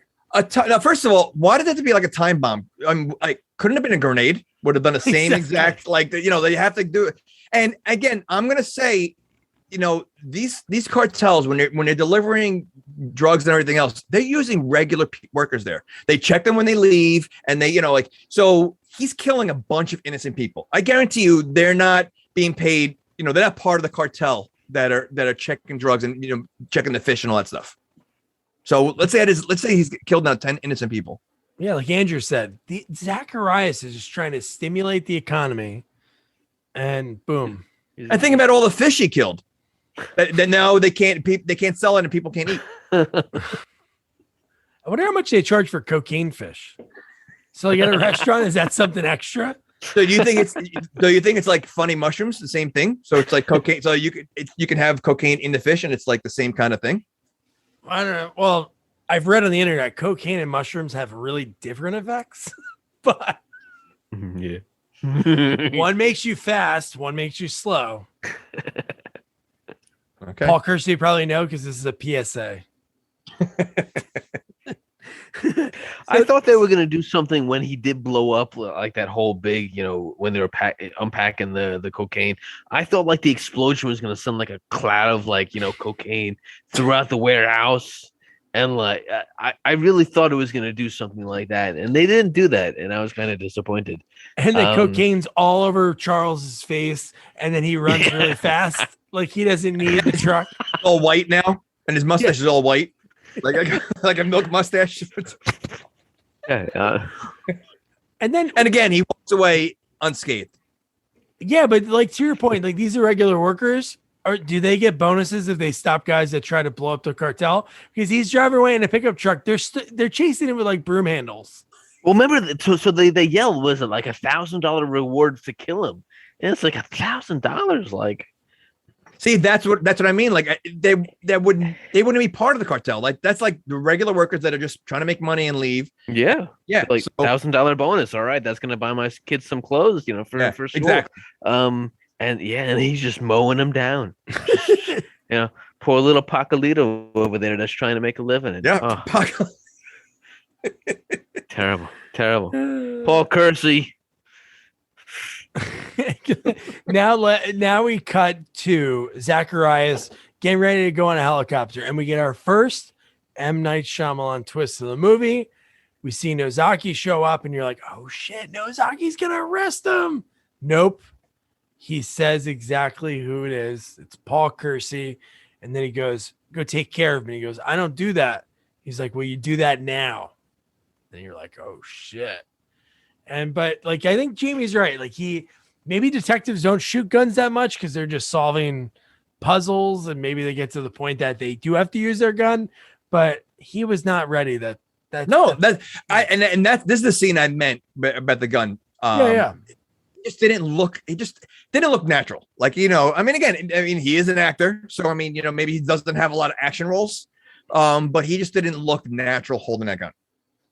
But they set this up earlier after Jim Brown died, when the Putin cop asked Nozaki, he's like, did you see anybody suspicious? And he's like, no, I didn't see anybody. But he clearly saw Kersey, and you're like, oh, like, is he gonna cover for him? Like, is he gonna, try to steer him away? And then you're like, oh no, he's part of the cartel. Damn. You know what? You're right. We didn't talk about that. And I was thinking that he was a good guy. He was trying to help him out, or something. Like, yeah, I agree. That was the twist right there. That started the twist. Yes. Yeah, that is true. But the fact that he shows up, you see Kersey's secretary leave, and it's pretty dark. It's late at night. So Paul, when he's not murdering and doing everything else, breaking into these fish, like when does he have the time to do this? Does Karen know? Does he go home to Karen? Well, that begs the question: what's the time period from the restaurant with Trejo to now? How many days or hours have gone by? I don't know. That's a great because question. I feel like not a lot of time has gone by. Like I think it's like pretty a day or all the same day. Like it seems I don't know because what happened was because we can't cover every part, but it would be like somebody dies and then we see like the Romeros like panicking or the Zacharias panicking. Right. So it could be maybe every other day he's doing the murders. I have no idea. But the fact that his secretary leaves, Dozaki shows up and he goes, I know it's you. And he pulls the gun out to shoot him. And Paul, again, calm, cool, collective. He's just sitting there and then gunshot. How does he hit him in the heart through his drawing desk? He did not miss one shot the entire movie. Like every gunshot that he does nails exactly where he wanted to hit him. Whether it's in a kneecap, whether it's in a chest or in a head, he nails everybody the exact spot. He's the best shooter I've ever seen in a movie. Maybe Cannon was like, we can't afford to have any missed bullets. No retakes. That was a significant scene though, like, because this is the first time he's killed a cop, right? Like, all 3 movies previously, he's killed bad guys, and now he's killed a cop. All right, but he's dirty, but he's killed a cop. But okay, if he's dirty, but does he deserve to be murdered? Like he's not selling drugs. He's working for the cartel, and you don't even know to what extent. He might just be a dirty cop who's just doing a little spying business on the cartel. But Kersey killed him. Another innocent murder. Innocent, yes. Yeah. Well, but why did he kill him? He didn't want to give up Nathan White. That was the whole thing. He said, "Who are you working for?" And he said, "I'm not going to. I'm not working for anybody." Right. Okay. So he killed 12 people now. At least 12 people. No, I'm talking about people that did not deserve to be murdered. Oh, okay. The bartender is just minding his own business. All the video store clerk. Yes, the video store clerk. Would the server who spilt the water? Do you think he died too in that restaurant? Oh, at the restaurant, yeah. Would he have survived since he went to the back? I don't know. That it would depend on the thickness of the walls, right? I'm going to say everybody in that restaurant died. Dude, Paul was pretty far away, it seemed, and he was behind a brick wall, and he felt like he just got away. Like, that's the way he looked back at it. He really did just get away. Like, back to that, was there a timer on that thing? Like, it seemed like the minute he threw it, it was like going off.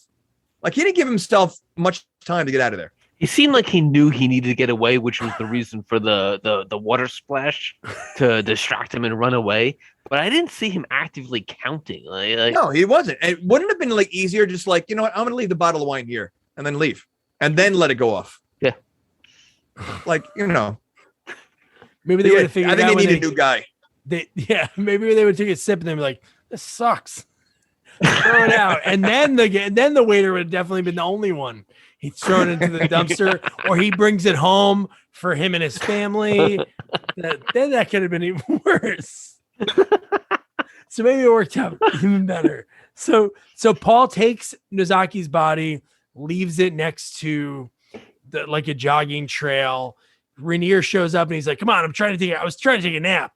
And then you have like the guy, he seems like the mayor, but I think he's the chief of police. He talks about like this. He almost talks like he's like running for mayor of the city, but then right away he goes, "It's Kersey." He knew it was him. He said he had some information on him. It's gotta be him. Rainier's a wacko too, dude. The next scene's pretty crazy for a cop. That's illegal, right? Well, I like he's, yeah. Would you call him before, Andrew? Putin? Yeah.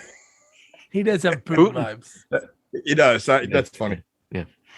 Not clearly not as much as he should, but yeah, he's a little pussy. But So the next scene is it.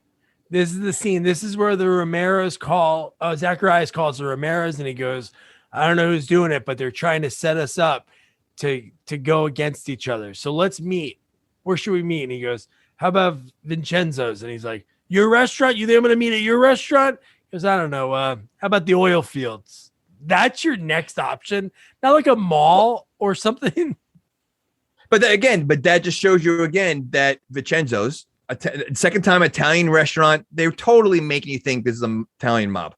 Well, I just made that up, but it sounded no, but it was an Italian restaurant. Tony, he said Antonio. Or Tony, they said another Italian restaurant. So yeah. So wait, so you think they should have met at a mall? So like both cartels walk in with guns and meet at what the food court? The food court, exactly.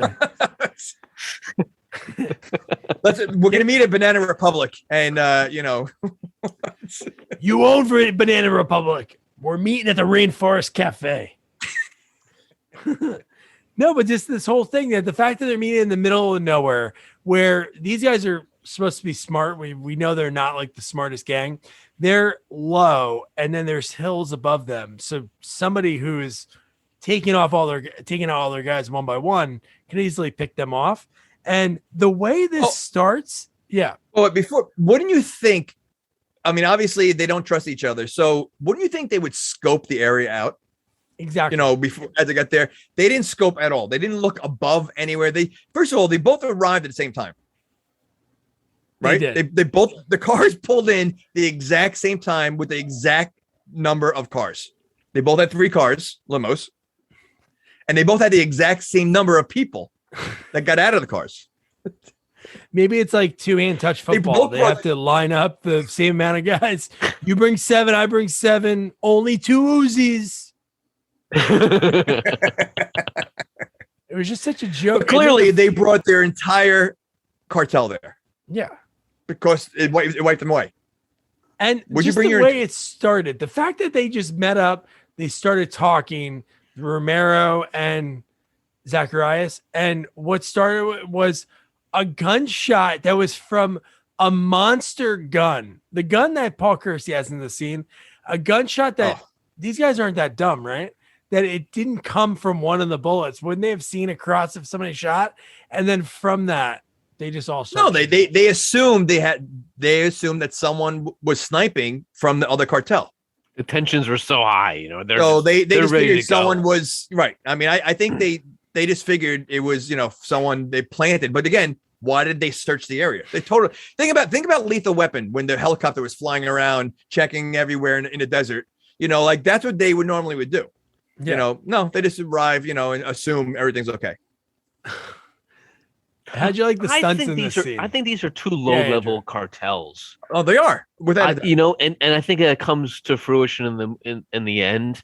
But like we're led to believe like these are really big cartels, and I don't think they really are. I think they're like third string cartels. Think about it this way. I mean, when we find out there is a third one somewhere, it's like a one-man gang. Yeah, I don't know who else is. It's like him and Jesse. That's it. Yeah. So, but yeah, it's really just that.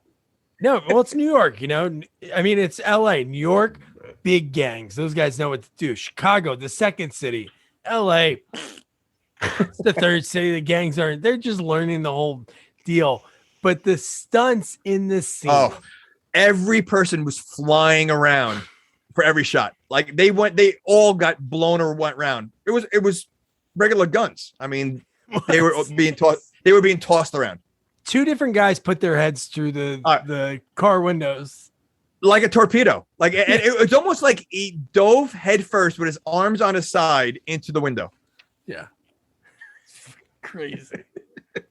So this is the point where I realized there was something up, because if you looked at the timeline, there's like 20 minutes left in the movie, right? And it's like, this is the shootout between the gangs. It's like, all right, there's something else going on. What's going to happen? And that's why I like this a lot more than, I don't want to say a lot more than the other ones, but like, there's so many twists and turns. This is almost like a thinking man's death wish, right? The other ones, 3 was a shoot 'em up. The first 2 were like revenge movies. This one has so much twists and turns. Like they definitely evolved from the previous 3. Well, they didn't have much of a budget for anything else, so writing a story doesn't take much of a budget. Yeah. So that's probably where they put, But what I like about the twist coming up is when the twist comes up, the way they did it, like you clearly can, he can clearly put 2 and 2 together maybe now and say, all right, I know what's going on. But no, they go to the house again to see that he's not there. Like that to me was a good part. I just don't know, knowing that he would. Oh, we didn't even get to that part. He has to get it set up. Oh, we're first. close. So, Well, all in this part, all it is Paul just shooting all these guys, the guys that are left in the oil fields. There's not that many left. You have the number 2 guy for the Romero gang, the brother. He gets shot while he's getting ready to shoot Zacharias because Paul, I guess, wants to kill him himself. It seemed, right? well, yeah, well, he does, but doesn't one of the car leave? One of the. Yeah, Zacharias is number 2 because he's like, wait, and he peels around the corner. And this is where he shoots him in the leg and slow walks with that massive gun towards him. But yeah, he wants to, because he has the picture. He brought the picture of the daughter. Yes. I don't know her. I do. God, I love that. God, But it didn't feel satisfactory. Like that was almost,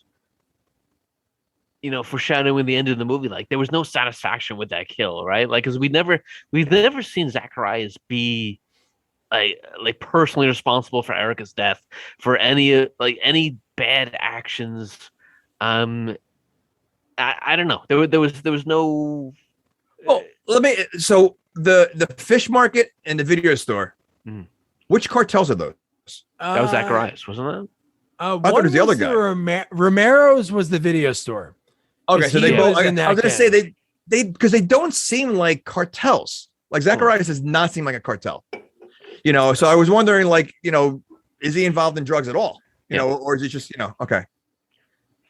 All right. No, and the fact that, again, they obviously sold her the crack cocaine, so she died, but she did it herself. It's not like they made her do it or shot her up. You know what I mean? So it's kind of weird. Like Andrew said, it's like, is there satisfaction for Paul? I guess in a way, because all these other kids died by drugs that they're putting on. Yeah, but he doesn't know that. Only his girlfriend knows that. He doesn't know about the kids that were in the morgue. Well, I'm sure they talk, right? Have they seen each other since? They haven't seen each other since the morgue. Because every time he goes home, he's alone. No action. That is true. No. So this is where he says the job is done, and what's his name says, all right, let's meet. Nathan, yeah. Well, first he says, I swear he said, let's meet at the golf course, the country club. Yeah.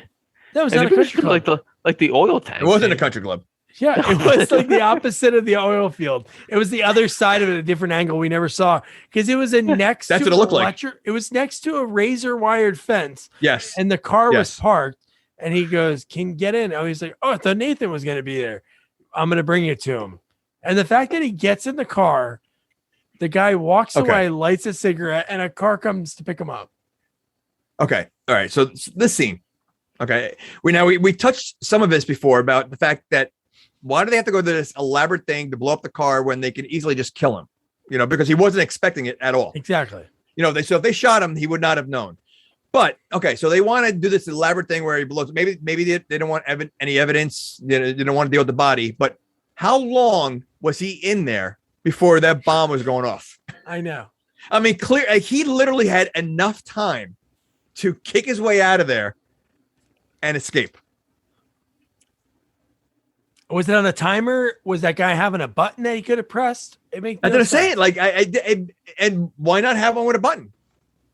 I mean, he had a guy that could make a wine bomb. So why couldn't he make a bomb with a button? Or just a rocket launcher or a grenade? Anything. Yeah, he had him locked in there. Percy does have a grenade launcher at the end. No, he does. But I'm saying, why didn't they use this now? Yeah, right. Oh, they use the same guy. They do. They do. He has his card. Same guy. I love that he shoots out the back of it just in time and then climbs out. Literally, it blows up the second he's like 2 feet away. I mean, like I said, he had to be in that car for a good 2 minutes at least. It was way too long because he checked all the handles. After you check the That's what one, I'm saying. He had enough time to really like make his escape plan. Like he had enough time to think. Like what kind of bomb is that? No, I know. And I think we talked about this one time. They should do spoof movies about these because wouldn't it have been really funny? Like once you check, first of all, you don't even need, I don't think you need to check the door handles if your limo driver gets into a car and leaves. Because you might maybe assume it. But what if he did leave the one door open? He just opens the door and walks out. I think it would be good if like, you know, like the limo driver pulls away, but is watching and like Kersey gets out and it doesn't go off. So the guy's like, whoa, what happened? And he walks over, he lifts the doorknob and it blows up. So that's a Bugs Bunny. That's a Coyote thing. That's a Wile E. Coyote, yeah. So then Paul, pissed off, he goes, you know what? I'm going to go to Nathan White's house. I'm going to give him a piece of my mind. Okay. So doesn't he think that just knocking on the front door, he's going to be like let in? Like this guy just tried to kill him. And he doesn't think like, you know, he might be in danger walking to the front door or something. No, just he knocks on the door. No fear. And the fact that the butler at the door says, how'd you get past the gate? So was it like a lock gate or like an armed man at the gate? Like, what did he get past? And the fact that he barges into the room and it's a guy that's I don't know, older than Bronson. Yeah. That'd been a good fight scene. Oh my gosh, dude. But I did like the fact that he's like, that's my name, right? Then he goes like, you know, like, so like this is where to me, like they could have done it a cheesier way. And I thought this was pretty good. Like, wow, this guy didn't even come to it. Like where, like he was using his house. Like that was a really good twist. That was that was probably the best twist in the movie. Yeah. Yeah. And he even says, I wasn't here last week. I've been in Europe the last 3 months. So it was like that lined up perfect. And then even Paul driving. How about this? Another bad henchman. Oh. If you have the chance to get rid of a guy, do it. Paul gets pulled over by 2 cops. They check him. They throw him in the back of the car. And I love that Paul goes, oh, well, if you're taking me to the police station, it's that way. And the guy's like, shut up. And you're like, wait, fake cops. They're ready for everything. How do they know he's still alive? Okay. Not only that. Okay, he's in this car with handcuffs and they have guns in the front seat. He had enough time to kick that grate or whatever the gate that's blocking them before they were able to shoot the gun. I don't know. So they took him way too much time. These are still real cops, I'm assuming. Now, they didn't read him his Miranda rights, which kind of tipped me off that they were kind of a little fugazi. But I think there's still real cops. So this is now 3 law enforcement officers that he's killed. He's killed them. And again, they're not good cops because it doesn't take long to take a gun out and shoot him. The minute they realize he's kicking, he should have been dead. Yeah. Yeah. And somehow one of them does survive. One of the cops does survive because in the next scene, this is where you see. So this is where I thought they both died. I thought they both died in the crash. No, because not Nathan, who is he does have a name. So John P. Ryan's character changed. He's like, I don't know, what would you even call it? What he is now? A slime ball? The way he talks, the big gold chain. He's wearing a friggin' denim jacket. He doesn't look like Will Forte in that picture behind me. He does. He looks like MacGruber, sort of. He does, 100%. Like old man MacGruber. But he has a cigar in his mouth and just his anger towards these guys. So I guess somewhere in some iteration of one of the scripts, again, this is Wikipedia, they have next to his name is Ferrari.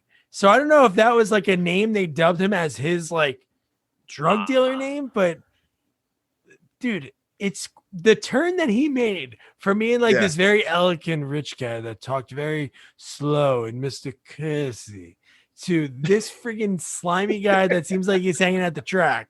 It's amazing. It's really, I love it. I love every part of it. It is. No, it's awesome. So now we're at, we got Jesse. So now all these guys that their bosses are dead, again, does Ferrari John P. Ryan have anybody really work for him? Because his 2 employees are the number 2 from Zacharias, and Jesse was one of the pushers for Romero. For Zacharias. So his 2 Zacharias' guys. Yeah. And Jesse calls Karen and says, "Hey, I have some information for you." And dude, this gets crazy. The fact that we kind of so they must really not know who, like this whole movie. They're like, who's setting us up? Who's so this old white guy must really be an unknown third cartel, right? Like, as you would have thought, like, oh, maybe it was Old Man Winter that's trying to turn us against each other. But like if he's such like the big manipulator of all this, like he's totally unknown to them. Well, and he's unknown to you're talking about the cops, or no, the Old Man Winter, the KFC. But he's also unknown to the cops because they were only worried about the other 2 cartels. Why were they not worried about this guy? I don't think he is in the game. I think he wants to get into it, and he's trying to get them to kill each other so he can run in. So you think he's from New York or Chicago, and he's coming to move in? So you think he's a startup cartel? Okay, got it. His startup business. He's a startup cartel. Okay. I believe that. Okay. No, because to be honest, he doesn't have anybody work for him. So there's no way one guy can be running all this. So he's going to try to maybe just like swoop in when they're dead and just take over the operations. But he has Jesse, though. That's the key. Like, he has Like, how does Jesse know to come to him unless Jesse was with him all the time? Yeah, but Jesse wasn't number 1, right? Is he number 1? No, Jesse was like a pusher for. So maybe he's in on it with Kirk Douglas, and he was part of it. So now he's a number 1 guy now, with him, the other guy being the leader. Because why else would Jesse go with him? See, I think we need a Death Wish 4A to further delve into these character stories. Like we can definitely deep fake Charles Bronson and do some deleted scenes in this so we can really. Or how about we just start our own DWCU, a Death Wish cinematic universe? Like, wow, boom. Oh man.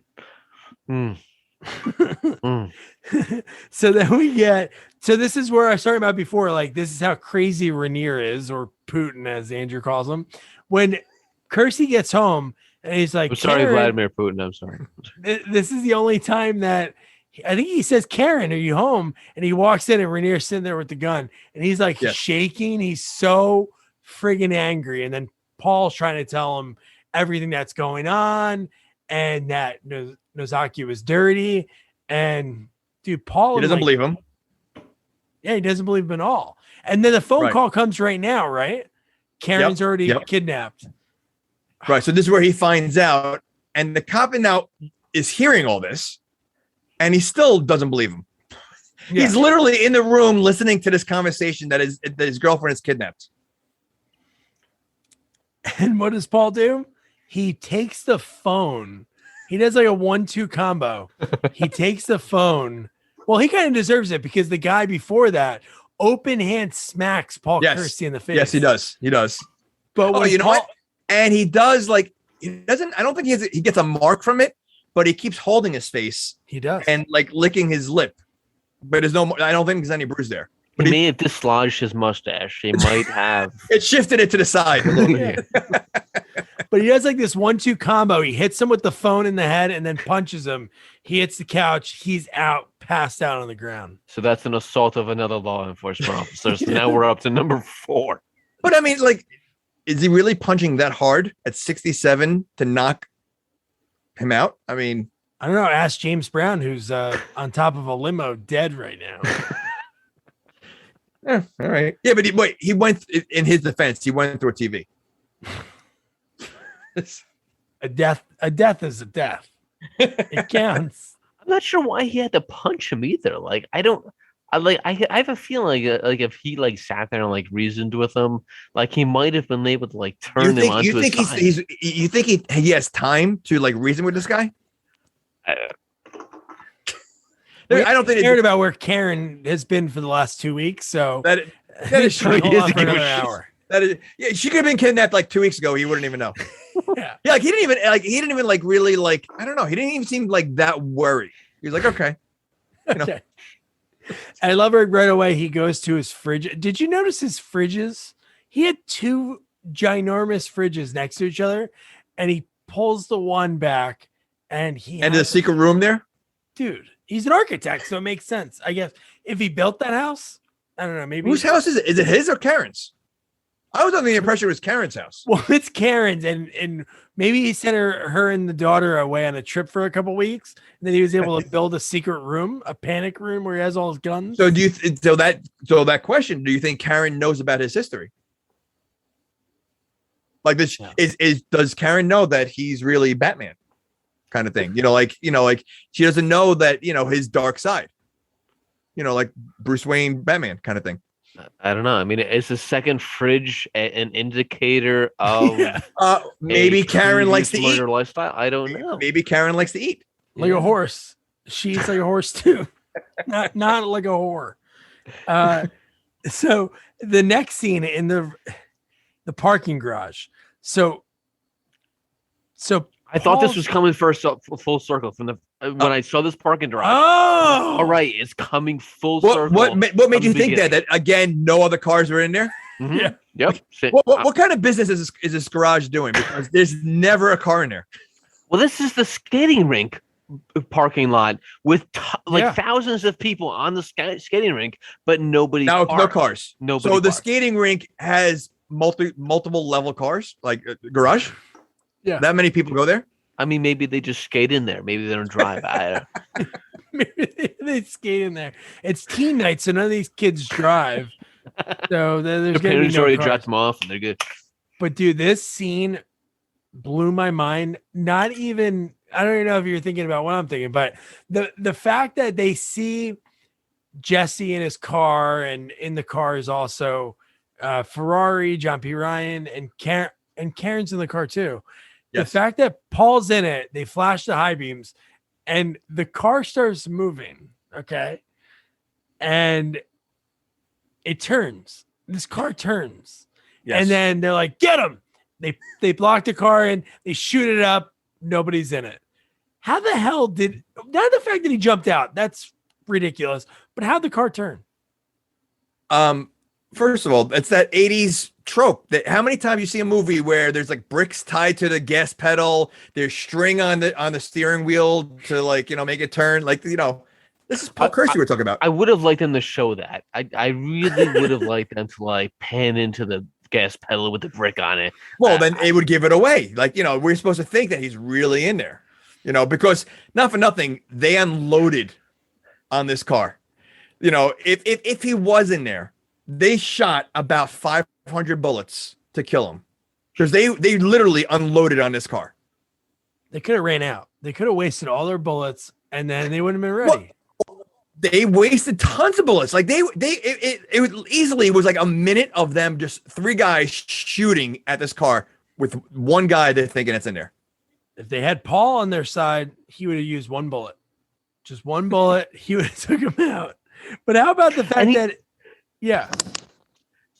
So Old Man Winter, he's armed Kersey to the teeth this point, right? Like he's made his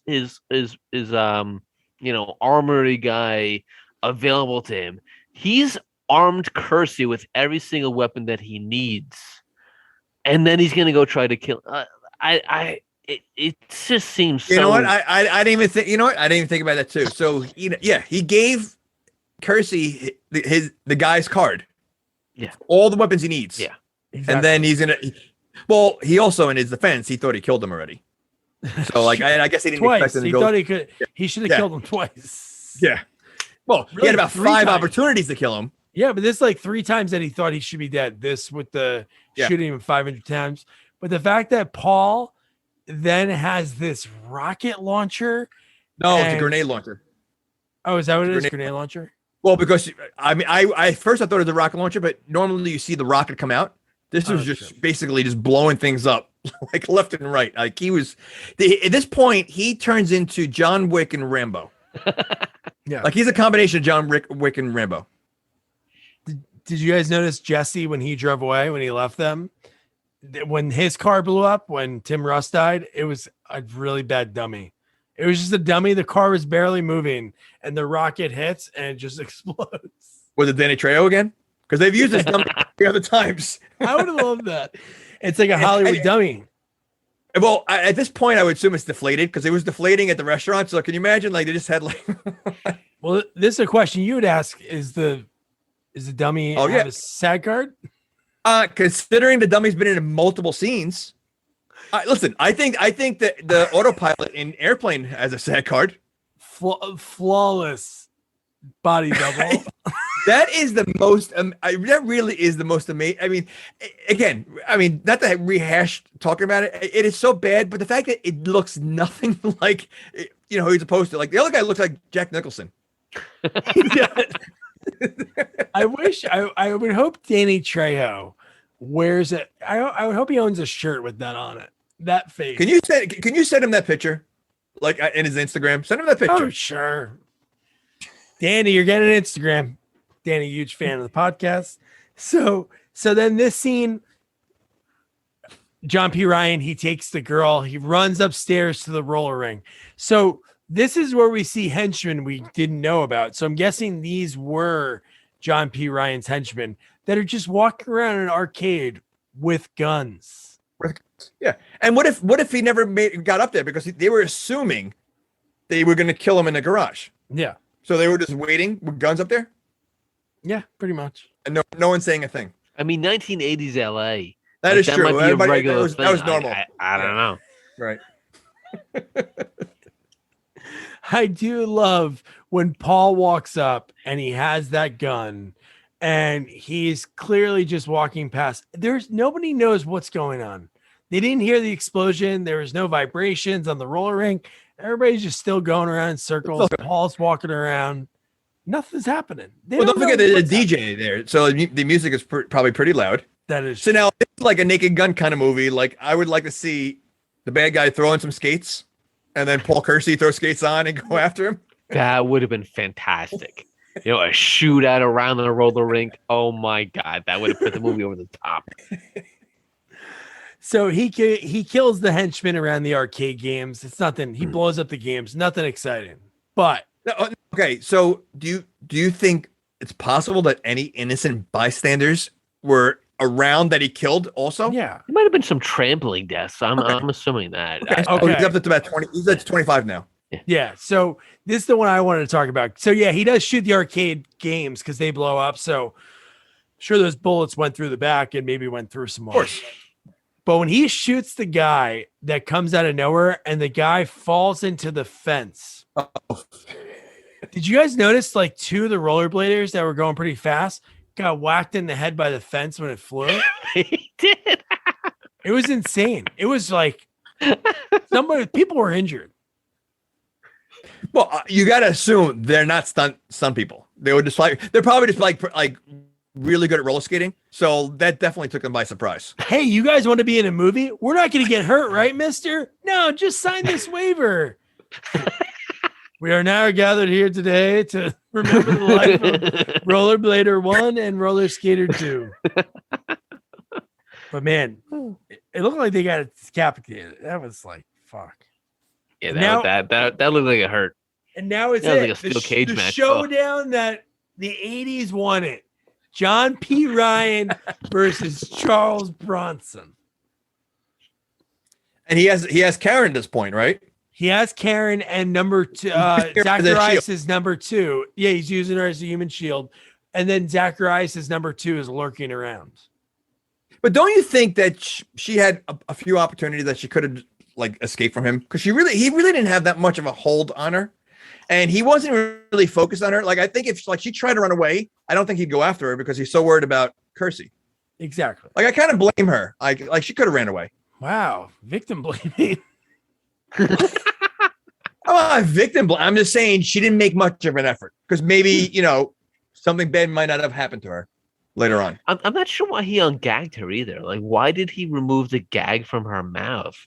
Like is that so she can breathe easier when she's running away? Like I didn't. It seems like a weird move. Like I would think you would want to keep her gagged the whole time. Did we see them remove the gag, or it was probably like in the closet? They fell off as they were running away. They fell down. I thought he removed it in like the closet. Oh, when he went to retrieve her. Yeah, remember? That was so weird because they go, "Where's Karen?" And they go, "Oh, she's in the bathroom. She's in the powder room." You know? The powder room. She's And in then that closet right there. Where my picture. You know, I know, but no, what I'm saying is the line that the henchman says she's in the powder room, but she's just in this storage closet. All right, Jamie, hold on. Erica in that bottom right picture, she's definitely on coke. She might have had a like a year-long problem. Like looking at her now. So you don't think she? I don't think that was her first time. Okay, with, so it wasn't a JoJo. I think she's been on it for a while. Okay. Yeah, I mean, yeah. You still feel bad that she died? Yeah, but I mean, she definitely looks a little suspect. Yeah. Well, she was dating that guy, and the guy knew JoJo pretty well, and I feel like they were only selling cocaine. And you had to assume that she knew that he sold drugs and bought drugs. So yeah, so she knew what she was getting into. Is what you're saying? Okay. Oh, victim blame again. Here we go. So then they're at this the roller rink gets all dark. There's just like the disco ball going. And then Paul sees in the reflection, number 2 behind him. Boom, makes quick work of him. And the ending scene of this movie is this. No. It's wild. I end like this. I'll tell you right now, I did not expect it at all. I mean, listen, the guy's had a lot of torment in his life. I did not expect that. So, I mean, now the cop's not there yet, right? He comes. Okay. No, he comes like right after that. So then they're outside. They all run outside. John P. Ryan has Karen. She finally fights back. She bites his hand. She starts running. He Uzis her in the back. And it's crazy because when he shoots her and you see like the whatever they use, it's only like a little bit. And then they cut to Paul. He's heartbroken. And then they show the body again and it's all blood.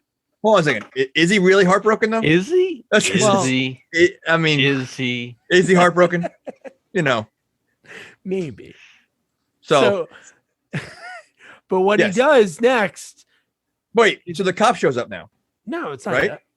Oh, he didn't kill. Okay, you're right. Okay. No, the next scene is after she's dead on the ground. He looks over because he's been firing too many bullets. John P. Ryan, he's all out, and then friggin' grenade launcher, and he explodes. You know what? If he didn't shoot so many bullets for one guy in that car, he would be alive today. Exactly. Well, I don't know if he'd be alive today. Well, yeah, well, he was pretty old back then. All right. Yeah. But you know what? Think about that. So like, just, if any drug dealers are listening right now, don't waste your bullets. That is true. Save your bullets. Never know. No, now this is where Rainier shows up and he's pointing a gun at Paul and Paul doesn't give a shit. He doesn't care about the law. And again, another person that's giving Paul too much time. Yeah. I'm going to shoot. I'm going to shoot. He says it like 3 times. You walk away, I'm going to shoot. And he just keeps walking. He just keeps walking. I thought he was going to at least bow down, maybe do a little kiss on the cheek, a hug to his girl. It almost looks like he's walking off set. He didn't want to do this movie again. He was upset about the 3rd movie. He's upset about it. He goes, that's it. I had it. And he's not even remorsing with the girl dying. He didn't stop at her. He walked right past her and just kept walking. Listen, he's been counting down the 4 million. He has it down to 12,000 per minute. And he's like, time up. I'm willing to bet he up those stairs was the end of the set, and he walked right off. Like that's the last part. He didn't check on that woman at all. Not at all. Nothing.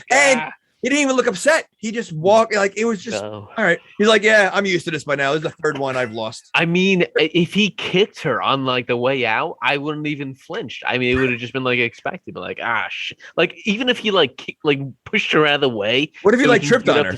Yeah. Or just a little hop over. I mean, the moral of the story is don't get close to Paul Kersey or you're gonna die. Yeah. And the music is way too upbeat too, right? It was kind of like well, he's happy it's finally over. He's like, all right, fine. That's it. Oh my gosh. Now it's a happy ending. I have to say I've been brainwashed by too many MCU movies that I was waiting for like an end credit scene, like where he would go check on her. Always. Bullshit. That's not happening. He doesn't fuck that. So that was Death Wish 4, by far our longest review ever, because there's a lot to unpack. So before I ask our action movie sequel expert I'll pose a different question because obviously he's going to recommend it. But one thing I found, which is pretty wild, because after this, it was Death Wish, The Face of Death. But there was an unfilmed sixth movie, and this could have been pretty cool just by the name of it. Death Wish 6, The New Vigilante. So maybe he would have had like somebody that he was training. That could have been pretty cool. That's you, Doug. That's you. I'm thinking, Doug, that's you. He dies, and like his son is now the vigilante. He has no family. They're all dead. He gets a girl in every movie. So he gets married. Does he have a new girlfriend in the fifth one? Yeah, it's Don Fauntleroy's wife. Oh, does she die? She doesn't. Right. Very rare. Yeah. Okay. All right, Doug, you have a lot of connections in this industry. Let's get that made. I'll be the creepy dude. I'll be the creepy guy in the back of room of the video store. I think you were going to be the guy that's pooping outside the girl's window so she doesn't call the cops. Oh, here's the paper. All right, so Andrew, this is what I'm going to pose to you because obviously this movie rocks. We love it. 3 or 4? Which one's better? So 3 is fun. 3 is, you can sit back, drink, tons of alcoholic beverages, and it's a great shoot 'em up movie. You don't have to think about it. You just enjoy the action, right? 4 is a thinking man's Death Wish. There's so many plot twists and stuff. It's great up until the end where he just doesn't give a shit about his love interest. So I'm gonna say it depends on what you want to do. If you just want to watch a shoot 'em up movie, don't give a shit in the world. Number 3. If you want something with a little spunk, with a little plot devices, I'm gonna say 4. All right, Jamie, same question. Or do you want okay. a different? No, I can do the same. I'll answer both since I know our guest last week said that I don't like any movies. So I do. Listen, I definitely recommend this. I mean, this is such an 80s, over the top action movie. Watch it. As far as which Death Wish, I think 3 is a much better Death Wish. I think 4 is like a movie on its own. It's a separate movie. It's not Death Wish. He's hired to be a killer. Like it's a different kind of movie. So I think 3 is if you're looking for Death Wish and follow that formula, 3 is much better. But if you're looking for just ridiculous, over the top action, you got to go 4. So, all right, and better line: chicken. I like chicken, or lunch. I'm making a sandwich. Making a sandwich. By far, I think is the best line in all the movies. That's man, because it was so quick the way he answered it, and it just based on the scene it was just so ridiculous. It was the dumbest thing he possibly could have said in that moment. Yeah, but it worked. And just to like piggyback on both of you guys, I think both of you bring up great points. 3 is a straight action movie. It's the traditional Death Wish. Gets right into it. Like this movie takes, I think it's almost like minute 30 before we actually see Paul. He already kills Jojo, so maybe it's around 25 minutes until it gets into it. Then it picks up. But now they're both great movies. But before we introduce next week's movie, thank you, Andrew. Now the body count in this movie was 61. I don't think that's right. That's it? Yeah, I know. Yeah, but are they counting all the innocent people that died? Probably not. So I think that's only the obvious ones that we saw, but it's not counting the store clerk. It's not counting the bartender. And all the warehouse workers that now have coke addictions because of the secondhand contact with the airborne powder. How many lives have they destroyed? How many lives? How many lines did they destroy too? Whoa. Little cocaine humor for all you cocaine fans out there. Thank you, Andrew, our action movie sequel expert. So next week, it's a busy week for us, just the timing of everything. And I was a poor planner. So it's Friday the freaking 13th. So Monday, interview with a legendary casting director, Fern Champion. She casted for 4, 5, and 6. We chose what I think, and Jamie agrees, the best one. There's a way to look at it. The best Friday the 13th is part 4. The most fun is 6. 6 or 7. Which one is Jason Lives? 6. Oh, okay. Okay. Yeah. So that's how I look at both of them. Yeah. But man, 4 to me is by far, I think, the staple of all of them. Exactly. And Chris Egan, who's our horror expert, is like the best horror movie we're going to give him. Usually he's doing The Fly 2 and, Amityville 2 and all these bad horror movies. But this is a great one. And man, Fern Champion, her stories about casting, how she went from being a fashion designer to casting and how they kind of work hand in hand. She casted the Cheech and Chong movies, the first 5 Police Academy. So she has some stories about finding those people, Break In and Break Into Electric Boogaloo, and so many more. She has a great story about how she discovered Cameron Diaz for The Mask and a lot more. So that's a great chat. So don't forget to review, rate, share our podcast, follow us on all social media at Sequels Only, and don't forget to check out our website, sequelsonly.com. Good night. Good night. What the fuck are you doing here?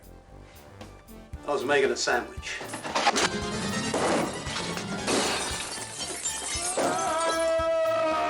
He's such a jerk. I wish he'd drop dead.